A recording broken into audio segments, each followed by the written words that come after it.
मैंने एक super rare epic tier humanoid beast को अवेकन किया और उसने मुझे ठुकरा दिया। लेकिन वो नहीं जानती थी कि मेरे पास वो शक्ति है जो इस दुनिया में किसी के पास नहीं। मैं किसी भी बीस्ट का कंप्लीट डेवलपमेंट पाथ देख सकता हूँ। आपको समझना होगा, इस दुनिया में कोई भी बीस्ट का डेवलपमेंट पाथ डायरेक्टली नहीं देख सकता, सिर्फ मैं। उस सक्यूबस ने मुझे धोखा दिया। एक अमीर लड़के के पास चली गई, सोचा मैं बेकार हूँ, एक लूजर हूँ। लेकिन कल की रिजेक्ट एंजल आज मेरी लेजेंडरी बीस्ट बन गई। और वो सक्यूबस, अब उसकी कीमत मेरी एंजल के एक पंख के बराबर भी नहीं। मैंने एक super rare epic tier humanoid beast, एक सक्यूबस को अवेकन किया, पर उसका पहला शब्द मेरे कॉन्ट्रैक्ट का पब्लिक रिजेक्शन था। हाई इंटेलिजेंस बीस्ट होने के नाते वो अच्छे से जानती है कि मुझ जैसा ब्रोक लूजर उस जैसी हाई टियर बीस्ट का खर्चा नहीं उठा सकता। इसीलिए उसने मुझे वहीं धोखा दिया और एक अमीर लड़के के पास चली गई। जो वो नहीं जानती वो ये है कि मेरे पास एक हेवन डिफाइंग एबिलिटी है।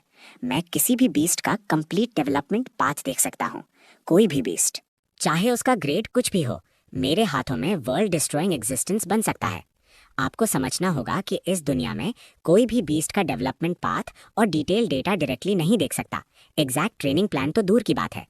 इससे पहले कि मैं कुछ रिएक्ट कर पाता, अवेकनिंग सेरेमनी में कोई मेरी सक्यूबस खरीदने की कोशिश करता है। मेरा बेटा भी इस साल सीनियर है और उसे पावरफुल बीस्ट चाहिए।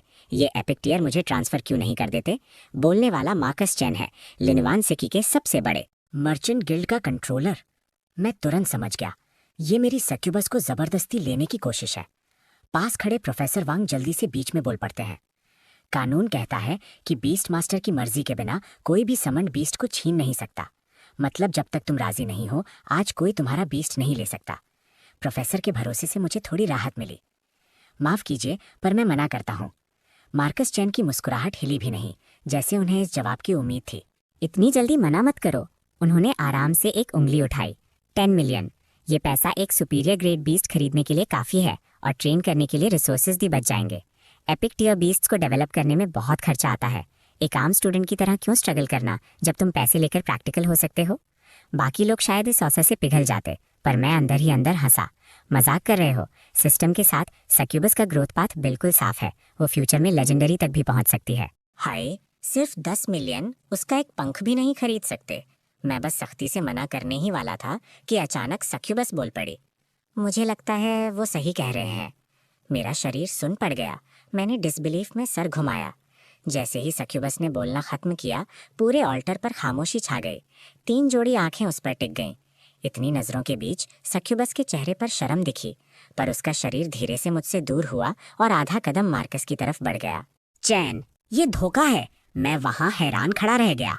इस दुनिया में एक बीस्ट का अपने मास्टर को धोखा देना सूरज के पश्चिम से उगने से भी ज्यादा अजीब है। आपको समझना होगा, बीस्ट के लिए उनका समनर उन्हें लाइफ देने वाले पेरेंट के बराबर होता है। ज्यादातर बीस्ट अपने मास्टर को धोखा देने से बेहतर लड़ाई में मरना पसंद करेंगे। फिर भी ये सक्यूबस, मैं उसे घूरता रहा। वो मासूम चेहरा अभी भी हार्मलेस लग रहा था, पर अब मेरी आंखों में वो एक मास्क जैसा लग रहा था, जिसके नीचे सिर्फ लालच और कैलकुलेशन थी। पर अगले ही सेकंड में मैं अचानक हंसा। ये एक ब्लेसिंग इन डिस्गाइज है ना? बाद में सच्चाई पता चलने से बेहतर है कि इस मुसीबत को अभी छोड़ दिया जाए। तो क्या हुआ अगर वो एपिक टियर है? मेरा गोल्डन फिंगर सिर्फ इस एक बीस्ट को ट्रेन नहीं कर सकता। वक्त मिलने पर मेरे डेवलपमेंट से एक कॉमन बीस्ट भी पीक तक पहुंच सकता है। तो आखिर में मैंने उसे बस 20 मिलियन में बेच दिया। और 10 दिन में स्कूल के बीस्ट मास्टर एग्जाम में हिस्सा लेने के लिए अभी सबसे ज़रूरी चीज़ है एक बीस्ट होना। सक्यूबस को बेचने के बाद मैं समनिंग ऑल्टर से अकेला निकला और लिनवान सिटी के सबसे बड़े बीस्ट एम्पोरियम की तरफ चल दिया। ये जगह ना सिर्फ डिमेंशनल रिफ्ट से पकड़े गए अलग अलग बीस्ट्स बेचती है, बल्कि रेयर मटेरियल्स, प्यूरिफिकेशन पोशंस और कीमती खजाने भी देती है। बीस्ट एम्पोरियम के शानदार एंट्रेंस के सामने खड़े होकर मैंने ऊपर देखा। पूरी बिल्डिंग पिरामिड शेप की है, 5 फ्लोर्स में बटी हुई, हर फ्लोर अलग ग्रेड के लिए, कॉमन, एलीट, सुपीरियर, एपिक और लेजेंडरी। जाहिर है सबसे ऊपर वाला फ्लोर का लेजेंडरी सेक्शन हमेशा खाली रहता है, बस कभी कभी डायमेंशनल रिफ्ट्स के कुछ रेयर मटेरियल्स दिखाने के लिए रखे जाते हैं। मैं फर्स्ट फ्लोर पर नहीं रुका और सीधा 3rd floor superior grade beast section में गया। बड़े से हॉल में अलग अलग तरह के dozens of beasts special energy cages में बंद हैं। हर एक के पास डिटेल्ड इन्फॉर्मेशन और प्राइस लिखा है। जैसे ही मेरी नज़र उन पर पड़ती है, सिस्टम ऑटोमेटिकली उनके एट्रीब्यूट पैनल्स दिखा देता है। ये बीस्ट आमतौर पर 5 लाख से 1 मिलियन के बीच है। अच्छी क्वालिटी के दाम ज़्यादा हैं, पर देखने के बाद मुझे निराशा हुई। हालांकि सुपीरियर ग्रेड बीस्ट्स ठीक ठाक चॉइस हैं, पर एपिक टियर सक्यूबस के कंपैरिजन में गैप बहुत बड़ा है। ऊपर से हाथ में 20 मिलियन होने पर मैं डेफिनेटली बेहतर चीज़ ले सकता हूँ। एक्सक्यूज़ मी, क्या बीस्ट एम्पोरियम में कोई और बीस्ट्स हैं? मैंने नाउमीदी से एक स्टाफ मेंबर को रोका। हेलो कस्टमर, जो डिस्प्ले पर हैं वही बीस्ट्स हमारे पास इस साल हैं। ये सुनकर मैं उदास हो गया और जाने के लिए मुड़ा। तभी एक स्टाफ मेंबर ने मुझे अचानक आवाज़ दी, रुकिए, एक और जगह है। मैं इतनी तेज़ी से घूमा कि स्टाफ मेंबर घबराकर आधा कदम पीछे हट गया। कहाँ? बात ऐसी है, हम हर साल सिर्फ नए बीस्ट्स डिस्प्ले करते हैं, जबकि पिछले सालों के न बिके हुए बीस्ट्स बैक वेयरहाउस में रखे जाते हैं। हालांकि कस्टमर, ज़्यादा उम्मीद मत रखिए, वो सब रिजेक्ट्स हैं जो दूसरों को नहीं चाहिए थे। ये खबर सुनकर मेरी थोड़ी सी उम्मीद फिर बुझ गई। रिजेक्ट्स जो दूसरों को नहीं चाहिए थे, उनमें कोई अच्छा बीस्ट कैसे हो सकता है? पर जब यहाँ आ ही गए हैं सोचकर थोड़ी देर हिचकिचाने के बाद मैंने बैक वेयरहाउस चेक करने का फैसला किया। पर आप जल्दी कीजिए, वो डिस्पोजल फर्नेस में भेजे जाने वाले हैं। इसी बीच बैक वेयरहाउस में एक सिल्वर हेड लड़की कोने में सिमटी हुई थी। उसने अपने घुटने कस के पकड़े हुए थे, चेहरा बाहों में छुपाया हुआ। उसके आसपास कई अलग अलग बीस्ट्स भी चुपचाप अपनी किस्मत के फैसले का इंतजार कर रहे थे। ये वो रिजेक्ट्स हैं जो पूरे साल नहीं चुने गए। टाइम खत्म। मेटल डोर की आवाज़ हुई जब यूनिफॉर्म में एक नौजवान ने दरवाज़ा खोला। आज लिनवान सिटी का बीस्ट समनिंग डे है और इन बीस्ट्स का आखिरी दिन भी। गिल्ड कोई चैरिटी नहीं है, उन्हें 1 साल पालना ही काफ़ी मेहरबानी थी। डिस्पोजल के बाद वो कुछ मटेरियल्स रिकवर कर सकते हैं, कम से कम कुछ काम तो आएंगे। कदमों की आवाज़ सुनकर बीस्ट्स डर के खड़े हो गए, पर सबसे ज़्यादा ध्यान खींचने वाली वो सिल्वर हेड लड़की थी। जब उसने सर उठाया, सिल्वर बाल वाटरफॉल की तरह गिर पड़े। उसके नाजुक चेहरे पर एम्बर आंखें थीं। वो पूरी तरह मॉर्टल वर्ल्ड में गिरे हुए एक फरिश्ते जैसी लग रही थी। स्टाफ मेंबर ने उसे देखा और आहें भरी। 1 साल पहले जब ये एपिक क्वालिटी एंजल लिनवान सिटी आई थी तो हंगामा मच गया था। बदकिस्मती से उसकी पैदाइशी कमी उसे कॉमन बीस्ट से भी नीचे कर देती है और वो कॉन्ट्रैक्ट्स के जरिए लेवल अप नहीं कर सकती। ऐसे वेस्ट की रिकवरी वैल्यू ना के बराबर है। चलो। जैसे ही वो ले जाने की तैयारी करता है, तेजी से आते हुए कदमों की आवाज़ आई। रुकिए। मैं रूम में घुसा, सांसें फूली हुई, मेरे बाल पसीने से भीगे हुए। मैंने इस भूल भुलैया जैसे बीस्ट एम्पोरियम में आधा घंटा ढूंढा, तब जाकर इस डूर वेयरहाउस में पहुंचा। मेरी नज़र रूम में घूमी और तुरंत उस सिल्वर फिगर पर अटक गई। स्टेटस पैनल तुरंत आ गया। मेरी आंखें फटी रह गईं। एक 9 स्टार एपिक बीस्ट। ये अब तक देखा गया सबसे हाई क्वालिटी बीस्ट है, लेजेंडरी से बस 1 कदम दूर। और तो और, एपिक टियर बीस्ट्स के पास यूजुअली सिर्फ 2 स्किल्स होती हैं, पर लियोरा के पास पूरी 3 स्किल्स हैं। हालांकि मेरी नज़र अनजाने में उसकी पीठ पर गई। वहाँ होली विंग्स का एक जोड़ा होना चाहिए था, पर अब वो बिल्कुल खाली है, इसलिए किसी ने उसे नहीं चाहा। पर सिस्टम एक रिपेयर प्लान देता है। Angel feather X1, starlight essence X3, spirit stone X1 और बीस्ट एम्पोरियम में ये तीनों मटेरियल्स अवेलेबल हैं। मेरा दिल जोर से धड़क रहा है। यही है, यही वो बीस्ट है जो मुझे चाहिए। जब तक मैं उसकी चोट ठीक करूंगा, उसका टैलेंट उस सक्यूबस को पूरी तरह कुचल देगा। मैंने गहरी सांस ली और धीरे से स्टाफ मेंबर के पास गया। हेलो, मुझे वो एंजल खरीदनी है, कितने की है? रिजेक्ट सेक्शन से बीस्ट चुनने पर स्टाफ मेंबर हैरान रह गया। मतलब वो एंजल बीस्ट? हाँ, कितने की? मैंने दोहराया। स्टाफ मेंबर घबरा गया। सॉरी कस्टमर, पर मैं ये फैसला नहीं ले सकता। उसने जल्दी से सुपरवाइजर को कांटेक्ट किया और जल्द ही जवाब मिल गया। बस 10,000 क्रेडिट्स और आप इस बीस्ट को ले जा सकते हैं। भले ही ये रिजेक्ट है, पर है तो एपिक क्वालिटी। डील? डील। मैंने फैसला सुनाया। जल्द ही हम कॉन्ट्रैक्टिंग चेंबर पहुंच गए। लियोरा कॉन्ट्रैक्ट फॉर्मेशन के किनारे खड़ी थी। सिल्वर बाल लटक रहे थे, उसके थोड़े कांपते हुए कंधों को ढकते हुए। क्या आप सच में मुझसे कॉन्ट्रैक्ट करना चाहती हैं? उसकी उंगलियां अनजाने में कपड़े मोड़ रही थी। लियोरा ने अपना निचला होंठ काटा। उसकी एम्बर आंखें नम हो गईं। सॉरी, मैं आपसे कॉन्ट्रैक्ट नहीं कर सकती। मैं एक अधूरी बीस्ट हूँ। उसकी आवाज़ में एक मासूम जानवर जैसी सिसकी थी। कॉन्ट्रैक्ट फॉर्मेशन तैयार करते हुए मैं हैरानी से ऊपर देखता हूँ। लियोरा का रोते हुए चेहरा देखकर मुझे एहसास हुआ कि मैं बीस्ट की फीलिंग्स को इग्नोर कर रहा था। खुद को कम मत समझो, तुम एक बेहतरीन बीस्ट हो। मैंने लियोरा को देखा। उस निराश लड़की को थोड़ा कॉन्फिडेंस देने की कोशिश की। मैं नहीं हूँ।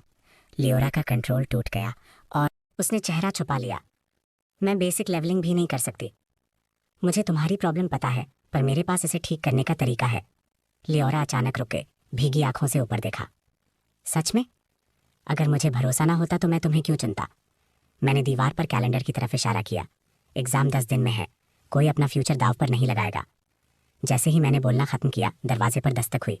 स्टाफ मेंबर ने ऑर्डर किए हुए मटेरियल्स दिए, जिसने मेरा पूरा 20 मिलियन खत्म कर दिया। मटेरियल्स तैयार हैं, कोशिश करें। ये सुनकर नन्ही एंजल का शरीर थोड़ा कांपा, दिल की धड़कन तेजी से बढ़ गई। हालांकि वो जानती है कि चोट ठीक होने के चांसेस कम हैं, पर क्या पता काम कर जाए। मेरी इनकरेजिंग नज़रों के नीचे लियोरा ने इंस्ट्रक्शंस फॉलो किए और तीनों मटेरियल्स लाइन से रख दिए। अगले ही पल लियोरा के घाव से गहरी पर्पल रोशनी निकली। ये रोशनी सक्यूबस को समन करते वक्त दिखी रोशनी से भी गहरी थी, जैसे पूरे कमरे को निगल लेगी। और भी हैरानी की बात यह थी कि उस घूमती हुई रोशनी में एक चमकती हुई गोल्डन किरण हल्की सी दिखाई दी। ये तो मेरी आंखें सिकुड़ गईं। इससे पहले कि मैं और सोच पाता, वो सुनहरा रंग आग की तरह फैल गया। गोल्डन लेजेंडरी क्वालिटी, ये कैसे मुमकिन है? मेरी सांस अटक गई। सिस्टम के मटेरियल साफ तौर पर सिर्फ चोट ठीक करने के लिए थे, उनसे क्वालिटी प्यूरिफिकेशन कैसे शुरू हुआ? शायद लियोरा की चोट ही वो जंजीर थी जो उसका पोटेंशियल रोक रही थी। जैसे ही मेरे दिमाग में ये ख्याल आए, गोल्डन रोशनी ने पूरे कमरे को घेर लिया।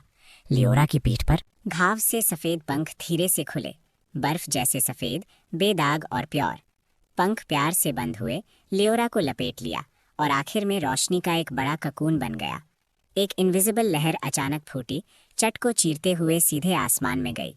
सिटी लॉर्ड मैंशन में सिटी लॉर्ड जेवियर अपनी सैंडलवुड चेयर पर आराम से बैठे थे। उंगलियां कप पर टाप टाप कर रही थीं, फुर्सत के पल का मजा ले रहे थे। डायमेंशनल रिफ्ट हमलों के बिना चाय की खुशबू भी खास लग रही थी। हालांकि अगले सेकंड पोर्सिलिन का कप उनकी उंगलियों से फिसल गया और फर्श पर टूट गया। जेवियर ने बिल्कुल ध्यान नहीं दिया। उनकी आंखें फट गईं और वो झटके से खड़े होकर खिड़की के बाहर देखने लगे। अभी उन्हें आसमान से उतरती एक विशाल एबिसिल ऑरा महसूस हुई, जिसने पूरे लेनुवान सिटी को घेर लिया। वो ऑरा पवित्र और शाही, किसी देवता की नजर जैसी थी, फिर पल भर में गायब हो गई। कोई है? जेवियर की आवाज तेज और रोबदार हो गई। तुरंत आसपास के सभी डायमेंशनल रिफ्ट फिशर्स की जांच करो। Yes sir. गार्ड जल्दी से ऑर्डर लेकर चला गया। जेवियर के माथे पर शिकन गहराती गई। ऐसा हेवनली फिनोमिनन करने वाली चीज की सिर्फ 2 पॉसिबिलिटीज हैं। या तो डायमेंशनल रिफ्ट बैरियर ढीला हो गया है और किसी खौफनाक एग्जिस्टेंस की ऑरा लीक हुई है, या फिर एक लेजेंडरी क्वालिटी बीस्ट पैदा हुआ है। लेजेंडरी क्वालिटी बीस्ट की बात करें तो नामुमकिन। जेवियर खुद पर हंसे और दूसरे अंदाजे को तुरंत खारिज कर दिया। लिन्यूएन सिटी जैसे बॉर्डर टाउन में एपिक बीस्ट्स भी बेहद कीमती हैं। वहाँ लेजेंडरी कैसे हो सकता है? जो वो नहीं जानते वो ये है कि बीस्ट एम्पोरियम के कॉन्ट्रैक्टिंग चेंबर में मैं स्क्रीन को फटी आंखों से देख रहा हूँ। मेरा गला सूख रहा है। लेजेंडरी टीयर, ये सच में काम कर गया। मैंने गहरी सांस ली, अपने तेज धड़कते दिल को शांत करने की कोशिश की। लेजेंडरी टीयर और एपिक टीयर बिल्कुल अलग कॉन्सेप्ट्स हैं, पर अगले ही सेकंड एक ख्याल ठंडे पानी की तरह गिरा। क्या एक लेजेंडरी टीयर एंजल सच में मेरी बीस्ट बनना चाहेगी? आखिर कुछ देर पहले ही मैंने सक्यूबस का धोखा झेला था। हालांकि अगले ही पल एक सिल्वर वाइट फिगर अचानक घुटने पर बैठ गई, पंख प्यार से फोल्ड किए, लैंप के नीचे रोशनी के टुकड़े बिखेरते हुए। लियोरा ने सर उठाया, उसकी साफ एम्बर आंखों में पक्का इरादा दिख रहा था। डिवाइन एंजल लियोरा आपकी बीस्ट बनने की दरख्वास्त करती है। जब वो मजबूत आवाज गूंजी, मुझे शरीर में एक अजीब सा सुकून महसूस हुआ। हाँ, इस दुनिया के सभी बीस्ट उस सक्यूबस की तरह बेदिल और एहसान फरामोश नहीं है। मैंने धीरे से हाथ बढ़ाया। लियोरा, मेरी पहली बीस्ट बनने के लिए स्वागत है। कॉन्ट्रैक्ट पूरा करके और बीस्ट एम्पोरियम से निकलने तक घर पहुंचते हुए शाम हो गई थी। मैंने दरवाजा खोला तो एक जानी पहचानी शक्ल दिखी जिसने मुझे जमा दिया। कियाना।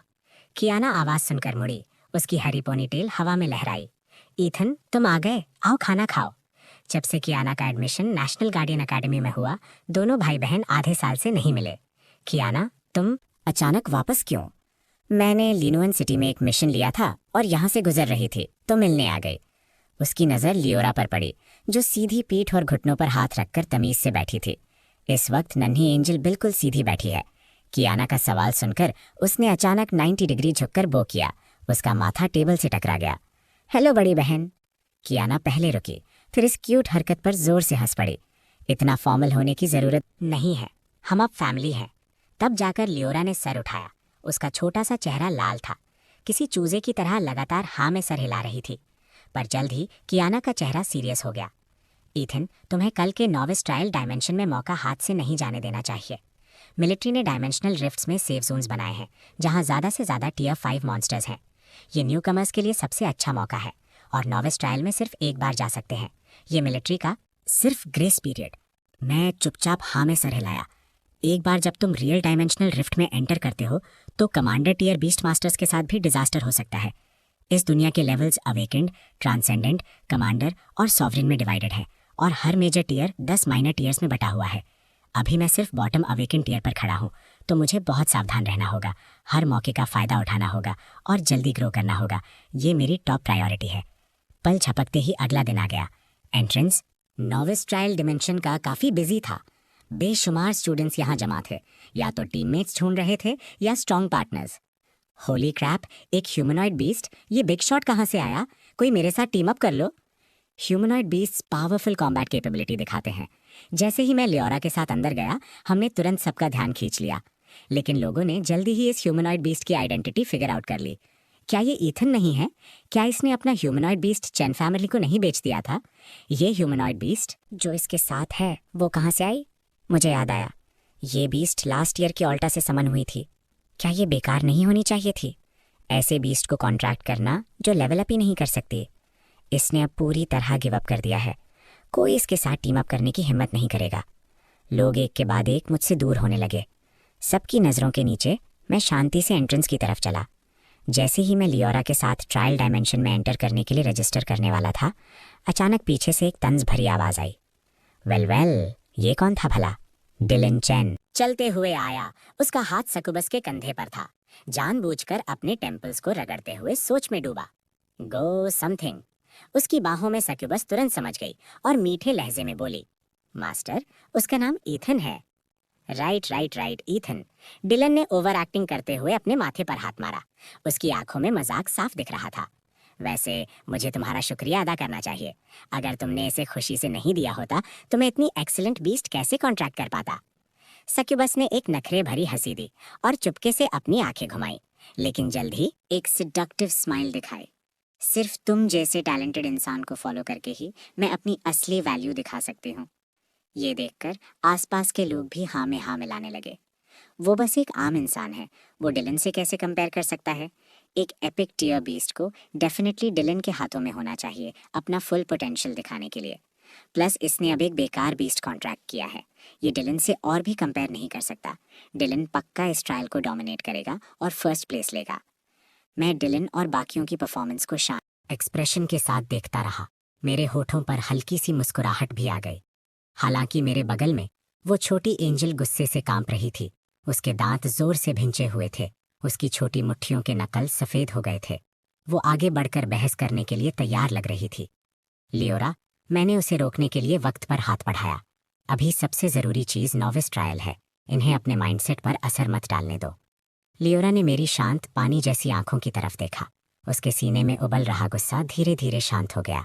उसने गहरी सांस ली और मजबूती से हाँ में सर हिलाया, लेकिन अपने दिल में उसने कसम खाई, मैं पक्का अपना सब कुछ लगा दूंगी और इन लोगों को समझा दूंगी कि मेरे मास्टर नंबर 1 है, ट्रूली नंबर 1।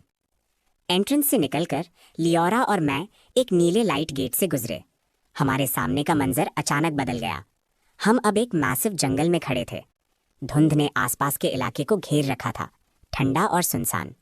हालांकि सभी स्टूडेंट्स सेम सीक्रेट रेल में एंटर करते हैं, जब तक वो एक साथ एंटर नहीं करते वो इस स्पेस के अलग अलग एरियाज में रैंडमली डिस्ट्रीब्यूट हो जाएंगे।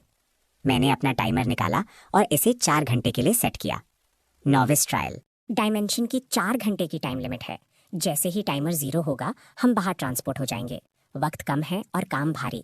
मुझे मॉन्स्टर्स ढूंढने होंगे और उन्हें जितनी जल्दी हो सके मारना होगा ताकि लियोरा को तेजी से लेवल अप कर सकूं। तभी धुंध की गहराई से अचानक टहनियों के टूटने की आवाज आई। मास्टर, ध्यान से, एक मॉन्स्टर आ रहा है। लियोरा के विंग्स अचानक फैल गए और वो मेरे सामने फ्लैश की तरह आ गई। एक पल में धुंध धीरे धीरे छट गई और एक मैजिक बीस्ट धीरे धीरे आगे बढ़ता हुआ दिखा। ये पूरा 2 मीटर लंबा था, एक सांड जैसा दिख रहा था, लेकिन बिल्कुल काला। उसकी लाल तेन जैसी जानवर की आंखें खून की प्यासी लाल रोशनी से चमक रही थीं। सैवेज बोनबुल के एट्रीब्यूट्स देखकर मेरा माथा अपने आप सिकुड़ गया। नॉविस ट्रायल डायमेंशन में एंटर करते ही हमारा सामना एक एलीट टियर 2 मॉन्स्टर से हो गया। ये किस्मत वाकई अच्छी नहीं है, लेकिन शुक्र है मेरे पास लियोरा है, एक लेजेंडरी टियर बीस्ट। लियोरा, इसे मुझ पर छोड़ दो मास्टर। छोटी एंजल की आंखों में लड़ाई का जोश चल उठा। हालांकि उसका शरीर पतला है, वो हैरान कर देने वाला मोमेंटम फैलाती है। उसने इस पल का बहुत लंबा इंतजार किया है। Divine judgement. एक हल्की चीख के साथ लियोरा की हथेली से चमकदार सुनहरी आग उठी। एक पल में वो सेक्रेट फायर से जलती हुई एक 2-हैंडेड ग्रेट सोर्ड में बदल गई। ये एंजल रेस की इनेट बैटल इंस्टिंक्ट है, विरासत जो उनके खून में बसी है। सैविज बोनबुल इस अचानक आए प्रेशर से गुस्सा हो गया और एक कान फाड़ देने वाली दहाड़ के साथ बुल ने अपना सिग्नेचर स्किल सैविज चार्ज लॉन्च किया, एक बेकाबू वॉर चैरेंट की तरह आगे बढ़ते हुए। फिर भी लियोरा 1 इंच भी नहीं हिली जब तक बुल बिल्कुल उसके पास नहीं आ गया। तभी धुंध में से एक परफेक्ट गोल्डन आग गुजरी। इस पल वक्त जैसे थम सा गया। सैविज बोनबुल अपनी चार्जिंग पोजीशन में ही रहा, लेकिन लियोरा के पीछे जमीन पर गिर गया। उसका भारी शरीर सफाई से 2 हिस्सों में बट चुका था। तुरंत बाद बुल की लाश से एक नीली चमक उठी और लियोरा के माथे में समा गई। ये देखते ही मैंने तुरंत लियोरा की इन्फॉर्मेशन चेक की। सिर्फ एक टियर 2 सैविज बोनबुल को मारने से लियोरा सीधा टियर 1 पर पहुंच गई। उसी वक्त मुझे अपने दिमाग में एक बजिंग महसूस हुई, जैसे मेंटल पावर एक लहर की तरह दौड़ गई हो। मेरे 5 सेंसेस अचानक बेहद साफ हो गए। एक बीस्ट मास्टर का लेवल उसके बीस्ट के लेवल पर डिपेंड करता है। अभी मेरा लेवल उसके साथ अवेकन टियर 1 तक पहुंच गया है। फिर मैंने लियोरा के अलग अलग एट्रीब्यूट्स पर फोकस किया। अब जाके मुझे पता चला कि एक लेजेंडरी क्वालिटी बीस्ट कितनी खौफनाक होती है। लियोरा जो अभी टियर 1 पर पहुंची है, उसने पहले ही टियर 2 सैविज बोनबुल को एट्रीब्यूट में बुरी तरह हरा दिया है। इससे भी ज्यादा डरावनी बात यह है कि ये फासला लेवल्स बढ़ने के साथ तेजी से बढ़ता जाएगा। मास्टर, क्या आपने देखा? मैंने आवाज की तरफ सर उठाकर देखा तो लियोरा सैविज बोनबुल की लाश के पास सुन खड़ी थी। उसकी पतली उंगलियां हल्की सी कांप रही थीं जब वो घूमी। कांच जैसे आंसू उसके गालों पर लुढ़क गए। मैं वाकई बेकार नहीं हूँ। मैं इस वक्त लियोरा के जज्बात समझ सकता हूँ। तुम कभी बेकार नहीं थी। तुम एक एंजल हो जो 9 आसमानों में उड़ती है। लियोरा की करंट ताकत के साथ आम टियर 3 मॉन्स्टर्स उसका मुकाबला नहीं कर सकते। यहाँ तक कि टियर 4 मॉन्स्टर्स भी सिर्फ हल्का सा खतरा बन सकते हैं। और जब वो टियर 2 पर ब्रेक थ्रू करेगी तो कुछ टियर 5 मॉन्स्टर्स भी उसके अपोनेंट नहीं रहेंगे। इसी बीच ट्रायल डायमेंशन के मॉनिटरिंग रूम में डायरेक्टर शू सेंट्रल फ्लोरेसेंट स्क्रीन को गौर से घूरे जा रहे थे। उनका माथा और कसके सिकुड़ गया। स्क्रीन पर सभी पार्टिसिपेंट्स का स्कोर डेटा रियल टाइम में दिख रहा था, साथ ही सिस्टम द्वारा कैलकुलेट की गई पोटेंशियल रेटिंग्स भी। क्या ये इस साल लिनुअन सिटी के स्टूडेंट्स का लेवल है? उन्होंने निराशा से सर हिलाया। सिवाय डिलन चेंग के, जो मुश्किल से ए रैंक तक पहुंचा है, बाकी तो B+ तक भी नहीं पहुंच पाए। जैसे ही वो नजर हटाने वाले थे, उनकी आंखों के कोने ने अचानक एक एबनॉर्मल डेटा पॉइंट पकड़ा। ईथन। इस नाम के बाद पॉइंट्स एक डरावनी स्पीड से बढ़ रहे थे और आखिर में सबकी नजरों के सामने 5000 का मार्क क्रॉस कर गए। डायरेक्टर शू की पुतलियां तेजी से सिकुड़ गईं। आपको समझना होगा कि बाकी स्टूडेंट्स के हाईएस्ट स्कोर्स सिर्फ कुछ 100 हैं और यहाँ तक कि डिलन चेन के पास भी सिर्फ 2000 से थोड़ा ज्यादा है। फिर भी इस आम से स्टूडेंट के पॉइंट्स असल में 5000 तक पहुंच गए। ये कैसे मुमकिन है? डायरेक्टर शू ने की दिल पर हाथ मारा और खड़े हो गए। इसके पॉइंट बढ़ने की स्पीड इतनी तेज क्यों है? पास के एक स्टाफ मेंबर ने डरते हुए जवाब दिया। क्या ऐसा हो सकता है कि वो स्कैवेंजिंग कर रहा हो? अगर 2 बीस्ट होर्ड्स एक दूसरे पर हमला कर रहे हों और वो वहीं आसपास हो तो? बकवास। डायरेक्टर शू ने तेजी से बात काटी। मेरे पास ईथन की फाइल लाओ। स्टाफ मेंबर ने देर करने की हिम्मत नहीं की और तुरंत फाइल ले आया। ईथन की फाइल डायरेक्टर शू को पकड़ा दी। फाइल देखने के बाद उनका माथा और भी गहरा सिकुड़ गया। ईथन ने एक ऐसी बीस्ट कॉन्ट्रैक्ट की है जिसे अपाहिज माना गया था। वो इतने शानदार रिजल्ट्स कैसे ला सकता है? लेकिन अगले ही पल जैसे कुछ सोचते हुए उनकी आंखें सिकुड़ गईं। क्या वो एंजल बीस्ट रिकवर हो गई है? जब ये एंजल फॉर्म बीस्ट पहली बार आई थी, इसने लिनुअन सिटी में बड़ा हंगामा मचा दिया था। स्क्रीन पर ईथन के पॉइंट्स लगातार बढ़ रहे थे। पोटेंशियल रीपिंग कॉलम पहले ही S+ रैंक पर जंप कर चुका था।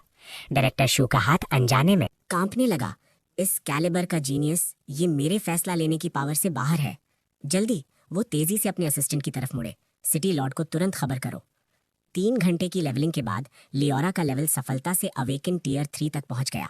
अवेकन टियर 4 के बेहद करीब और लियोरा के एट्रीब्यूट्स आम टियर 3 बीस्ट से लगभग 3 गुना है। मेरा शरीर झटके से हिला क्योंकि मेरे दिमाग में मेंटल पावर फिर से बढ़ गई। इसका मतलब है लियोरा का लेवल अवेकन टियर 4 तक पहुंच गया है। यहाँ अभी भी काफी मॉन्स्टर्स नहीं है। मास्टर, जब मैं पहले लड़ रही थी, मुझे पूरब की तरफ कुछ बड़ा महसूस हुआ। अगर मेरा अंदाजा सही है तो ये एक अवेकन्ड टियर 5 मॉन्स्टर होना चाहिए। ये सुनते ही मेरा जोश तुरंत बढ़ गया। एक अवेकन्ड टियर 5 बीस्ट? पिछले 3 घंटों में लियोरा और मुझे एक भी नहीं मिला। अब जब हमने आखिरकार एक ढूंढ लिया है, लियोरा, चलो उसे खत्म करते हैं। एक अवेकन्ड टियर 5 मॉन्स्टर लियोरा के लेवल बढ़ाने के लिए काफी है। लियोरा के गाइडेंस को फॉलो करते हुए हम चुप आगे बढ़े। बाप रे, ये वाकई एक अवेकेंड टियर 5 मॉन्स्टर है और इसकी क्वालिटी भी कम नहीं है। सुपीरियर क्वालिटी टियर 5 मॉन्स्टर को देखकर मैं हैरानी से बस देखता रह गया। उन elite quality low tier monsters के मुकाबले इस मॉन्स्टर के एट्रीब्यूट्स सिर्फ थोड़े बहुत नहीं बल्कि बहुत ज्यादा स्ट्रांग हैं। हालांकि इस वक्त इस अवेकेंड टियर 5 मॉन्स्टर का सामना करते हुए मेरा भरोसा नहीं डगमगाया। लियोरा के एट्रीब्यूट्स 100% क्रॉस करने के बाद इस अवेकेंड टियर 5 मॉन्स्टर का सामना करना ज्यादा से ज्यादा 2 तलवार का काम है। जैसे ही लियोरा और मैं चुपचाप आगे बढ़ रहे थे, हमने देखा कि कोई और यहाँ पहले पहुंच गया। नहीं, पहले पहुंचने के बजाय ऐसा लग रहा है कि इस मॉन्स्टर ने अपना शिकार ढूंढ लिया है। नीचे गहरी घाटी में एक blood thirsty tiger 3 awakened tier 4 monsters को लीड कर रहा है। एक 5 लोगों की टीम को मौत के मुंह में धकेल रहा है। इस टीम में सबसे स्ट्रांग सिर्फ एक टियर 3 बीस्ट मास्टर है। इस वक्त सबके चेहरे पीले पड़ चुके हैं। क्लास प्रेसिडेंट, क्या हम मरने वाले हैं? उनमें से 4 ने दांत भींचकर पूछा। उनकी आवाज मौत के डर से भरी हुई थी। ब्लड थर्स्ट टाइगर की लाल जीभ उसके दांतों पर फिरी। लगता है वो आखिरकार इस चूहे बिल्ली के खेल से थक गया है। एक जमीन हिला देने वाली दहाड़ के साथ चारों मॉन्स्टर्स ने एक साथ हमला कर दिया, हवा को चीरती हुई पंजों की आवाज के बीच। ये मंजर साइड से देखते हुए मैंने अब और देर नहीं की और तुरंत लियोरा को एक्ट करने का कमांड दिया। सीधी बात है, मैं इन मॉन्स्टर्स का एक्सपीरियंस डेफिनेटली लेने वाला हूँ। लियोरा, सेराफ मोड एक्टिवेट करो। हालात नाजुक हैं, सिर्फ लियोरा का डबल एट्रीब्यूट सेराफ मोड में पूरी सिचुएशन कंट्रोल करने की ताकत है। जिस पल लियोरा को मेरा कमांड मिला, उसने अपने शरीर की बेड़ियां तोड़ दी। एक झटके में दुनिया का रंग बदल गया। गहरी लाल सेक्रेड फ्लेम्स अचानक फूट पड़ी, जिसने 100 मीटर के रेडियस में सारी ग्रे धुंध को भाप बना दिया। यहाँ तक कि हवा भी भयंकर गर्मी से डिस्टॉर्ट हो गई। मेरी हैरान नजरों के नीचे एक बेहद खूबसूरत फिगर धीरे धीरे आग से ऊपर उठा। सेक्रेड फायर से जलते हुए 4 विंग्स पूरी तरह खुल गए। हर पंख पर शानदार सुनहरी डिवाइन पैटर्न्स बह रहे थे। लियोरा की पहले साफ आंखें अब जलती हुई सुनहरी वर्टिकल प्यूपल्स में बदल गई थीं, जैसे कोई आग की महारानी मिथोलॉजी से बाहर निकली हो। इस सेक्रेड प्रेशर के नीचे पूरी घाटी की हवा जैसे जम गई। 3 अवेकेंड टियर 4 मॉन्स्टर्स ने दर्द भरी आवाजें निकाली, डर के मारे अपने सर गहरे कीचड़ में दबा लिए। हालांकि blood thirst tiger awakened tier 5 है, लियोरा का प्रेशर सीधा झेलने के बाद उसकी हालत भी कुछ खास अच्छी नहीं है। उसकी हमले की मूवमेंट अचानक रुक गई। उसका भारी शरीर हवा में अजीब तरह से आ गया। क्लास प्रेसिडेंट, क्या वो एक बीस्ट है? सबसे छोटी टीम मेंबर नीना ने कांपती आवाज में पूछा। रॉक्सी शेन के हाथ अनजाने में जोर से भिंच गए। उसकी उंगलियां जोर लगाने से सफेद हो गईं। उसने अपना मुंह खोला। उसका गला सूखा और दर्दनाक था। होनी तो चाहिए, हालांकि वो खुद भी इस एक्सप्लेनेशन को मान नहीं पा रही थी। लेकिन नोविस ट्रायल डायमेंशन में सिर्फ ये नए बीस्ट मास्टर्स और मॉन्स्टर्स हैं। वो सीक्रेट फिगर साफ तौर पर मॉन्स्टर तो नहीं है, जिससे सिर्फ वो बेहद अजीब पॉसिबिलिटी बचती है। वो एक बीस्ट है, एक नए बीस्ट मास्टर की। बीस्ट।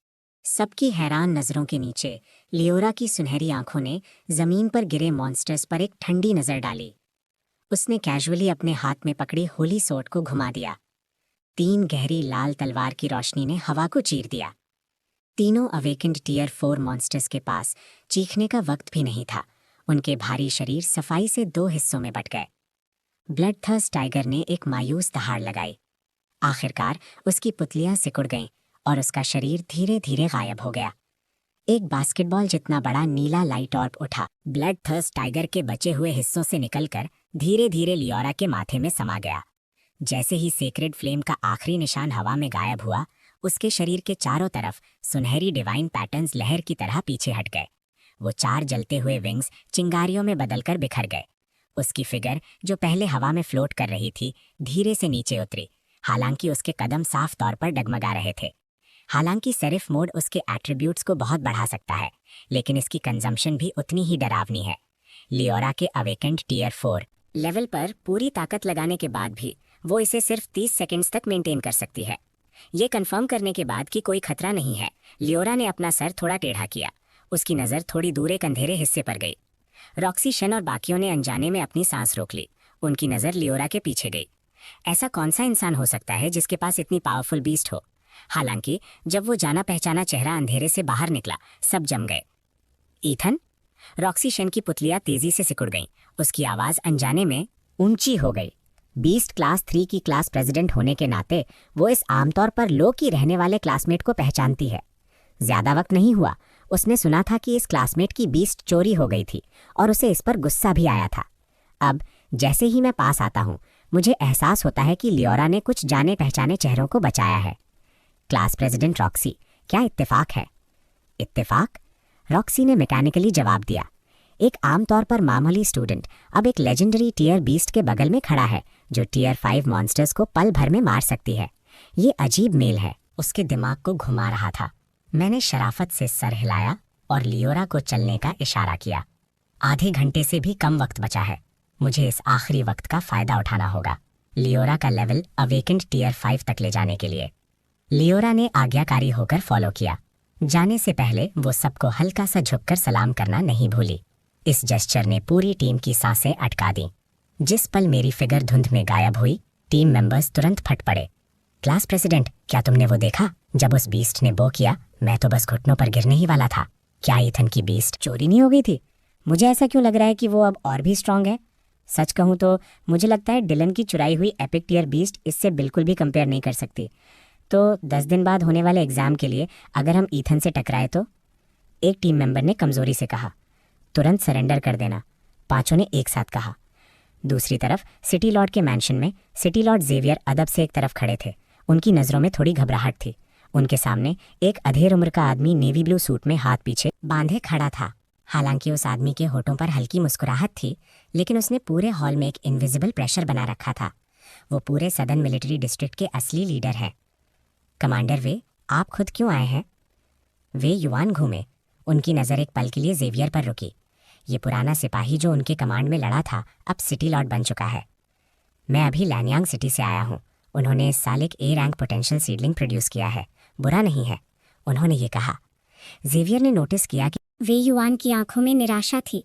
कमांडर वे, मुझे डर है कि इस साल हमारे लिनवान सिटी की हालत भी लायान जैसी ही है। ट्रायल शुरू होने से पहले उन्होंने पर्सनल से सभी पार्टिसिपेंट्स की फाइल्स चेक कराई थी। उस चेन फैमिली के बिगड़े हुए लड़के के अलावा, जिसने एक एपिक टीयर सक्यूबस कॉन्ट्रैक्ट की थी, बाकी बीस्ट्स की क्वालिटीज़ काफ़ी ख़राब हैं। वे युवान ने हल्की सांस ली। उनके माथे पर निराशा साफ दिख रही थी। रहने दो, बीस्ट समनिंग आखिरकार किस्मत पर डिपेंड करता है, इसे ज़बरदस्ती नहीं किया जा सकता। उन्होंने अपना कॉलर ठीक किया। मैं फिर भी दूसरे शहरों में जाऊंगा। जैसे ही जेवियर उन्हें विदा करने वाले थे, सिटी लॉर्ड का असिस्टेंट अचानक लड़खड़ाता हुआ अंदर आया। इसका क्या मतलब है? जेवियर का चेहरा गुस्से से काला पड़ गया। अपने पुराने सुपीरियर के सामने बेइज्जत होना उन्हें बहुत शर्मिंदा कर रहा था। मैंने तुम्हें आमतौर पर कैसे सिखाया है, जब कोई मामला हो तो शांत रहो। तभी असिस्टेंट ने हॉल में उस इम्पॉर्टेंट फिगर को नोटिस किया। उसके माथे पर तुरंत ठंडा पसीना आ गया, लेकिन वो अब उसकी चिंता नहीं कर सकता था। उसकी आवाज़ एक्साइटमेंट से कांप रही थी। सिटी लॉर्ड, हमारे लिनवान सिटी ने एक S rank potential student produce किया है। क्या? जेवियर की आवाज़ अचानक ऊंची हो गई। शांत सिटी लॉर्ड मैंशन में गूंज उठी। यहाँ तक कि वेवियन, जो अभी शांत थे, अचानक घूमे, हैरानी भरी नजर डालते हुए।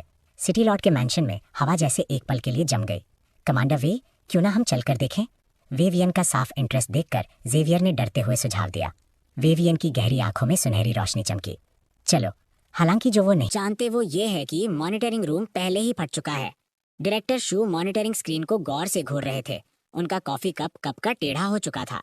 स्क्रीन पर वो ध्यान खींचने वाला नंबर उनके दिल पर भारी हथौड़े की तरह लगा। First place Ethan, 25,500 points. वहीं सेकंड प्लेस डिलन चैन का स्कोर अभी भी एक दुख भरे 3,000 पॉइंट्स पर अटका था। इससे भी ज्यादा घुटन वाली बात यह थी कि ईथन का स्कोर हैरान कर देने वाली स्पीड से बढ़ रहा था। पिछले 10 सालों का हाईएस्ट रिकॉर्ड सिर्फ 3500 पॉइंट्स था। डायरेक्टर शू खुद से बड़बड़ाए। उनका गला अनजाने में सूख गया। उनकी नज़र धीरे धीरे पोटेंशियल एवैल्यूएशन कॉलम पर गई। उनकी पुतलियां तुरंत सिकुड़ गईं। Potential rating quadruple S rank. Trial dimension में लियोरा के सफ़ेद विंग्स मॉन्स्टर के खून से सने हुए हैं। उसके पैरों पर लाशों का एक छोटा पहाड़ बन गया है। मास्टर, वो होशियार हो गए हैं। मैंने घाटी के एंट्रेंस की तरफ अपनी आंखें सिकोड़ी। दर्जनों अलग अलग मॉन्स्टर स्पीशीज ने अनएक्सपेक्टेडली एक गठबंधन बना लिया था। अपने दांत और पंजे दिखाते हुए उन्होंने सारे एस्केप रूट्स ब्लॉक कर दिए थे। हालांकि ज्यादातर सिर्फ कुछ टीयर 2 और tier 3 low tier monsters. The डार्जुनन मॉन्स्टर्स का एक साथ जमा होना अभी भी एक भारी मोमेंटम बना रहा था। लगता है हमने उन्हें डरा दिया। पिछले आधे घंटे में मैंने लियोरा को लगभग पागलपन भरे कत्लेआम में लीड किया। आखिर में बचे हुए मॉन्स्टर्स के पास यूनाइट होने और हमें इस घाटी में ललचाने के अलावा कोई चारा नहीं था। मैंने अपने टाइमर पर नजर डाली। 3 मिनट बचे हैं। परफेक्ट, हमें उन्हें ढूंढने से बचा लिया। लियोरा समझ गई। इस कॉम्बैट के बाद हमारा कोऑर्डिनेशन तेजी से इंप्रूव हुआ है। अब मेरे बोले बिना लियोरा मेरे इरादे समझ सकती है। Serif mode release. सुनहरे पैटर्न्स तुरंत लियोरा के पूरे शरीर पर रेंगने लगे। चमकदार लाइट विंग्स फूट पड़े। डिवाइन जजमेंट, अंधा कर देने वाली सफेद रोशनी एक लहर की तरह घाटी में फैल गई। जहां से भी वो गुजरी, मॉन्स्टर्स की चीखें उठीं और गिर गईं। जब आखिरी टियर 5 डीमन वुल्फ का सर हवा में उड़ा, लियोरा का पूरा शरीर अचानक चमकदार सुनहरी रोशनी से फट पड़ा। Awakened tier 5 achieved. मैंने तुरंत लियोरा के अलग अलग एट्रीब्यूट्स चेक किए। छोटी एंजल की लेजेंडरी क्वालिटी का खौफ आखिरकार अपनी धार दिखा रहा है। हालांकि उसका लेवल सिर्फ अवेकेंड टियर 5 है। लियोरा की एट्रीब्यूट वैल्यूज पहले ही आम अवेकेंड टियर 7 या 8 बीस्ट्स को कुचल सकती हैं। मैंने सिस्टम इंटरफेस पर डेवलपमेंट सजेशंस को देखा। मुझे पूर्वाभास है, जब तक मैं radiant crystal, sacred spirit leaf और एंजेलिक सेक्रेड ब्लड ये 3 मटेरियल्स जमा कर लेता हूँ, लियोरा की क्वालिटी में एक लीप फॉरवर्ड इंप्रूवमेंट होगा। हालांकि लिनवान सिटी के सबसे बड़े बीस्ट एम्पोरियम में इन 3 मटेरियल्स की खबर तक नहीं है। मैं कड़वाहट से मुस्कुराया और सर हिलाया। तभी लियोरा के आसपास की बेचैन एनर्जी आखिरकार शांत हो गई। मास्टर, हमें अब चलना चाहिए, है ना? लियोरा ने धीरे से मेरी आस्तीन खींची। उसका छोटा चेहरा थोड़ा सिकुड़ा हुआ था, जैसे वो आसपास का जायजा ले रही हो। मैंने टाइमर पर नीचे देखा। नंबर्स बिल्कुल वक्त पर 0 हो गए। अगले ही पल एक गंभीर मैकेनिकल आवाज पूरे ट्रायल डायमेंशन में गुंजी। ये नोविस ट्रायल ऑफिशियली खत्म होता है। कृपया जाने के लिए तैयार हो जाएं। 10 सेकंड्स में इस डायमेंशन के सभी लोग लिनुअन सिटी वापस ट्रांसपोर्ट कर दिए जाएंगे। जैसे ही काउंटडाउन खत्म हुआ, एक अंधा कर देने वाली सफेद रोशनी ने पूरी दुनिया को निगल लिया। जब मैंने अपनी आंखें दोबारा खोली, मेरे सामने लियोनान सिटी का जाना पहचाना प्लाजा आउटलाइन था। ट्रांसपोर्ट के बाद चक्कर आने से पहले ही मैंने देखा कि हम पहले ही एक्साइटेड स्टाफ मेंबर से घिरे हुए हैं। डायरेक्टर शू उन्हें लीड करते हुए तेजी से आगे आए। ये आमतौर पर सख्त ट्रायल डायरेक्टर अब खुशी से चमक रहा था। स्टूडेंट ईथन, नॉविस ट्रायल में तुम्हारी परफॉर्मेंस वाकई हैरान कर देने वाली थी।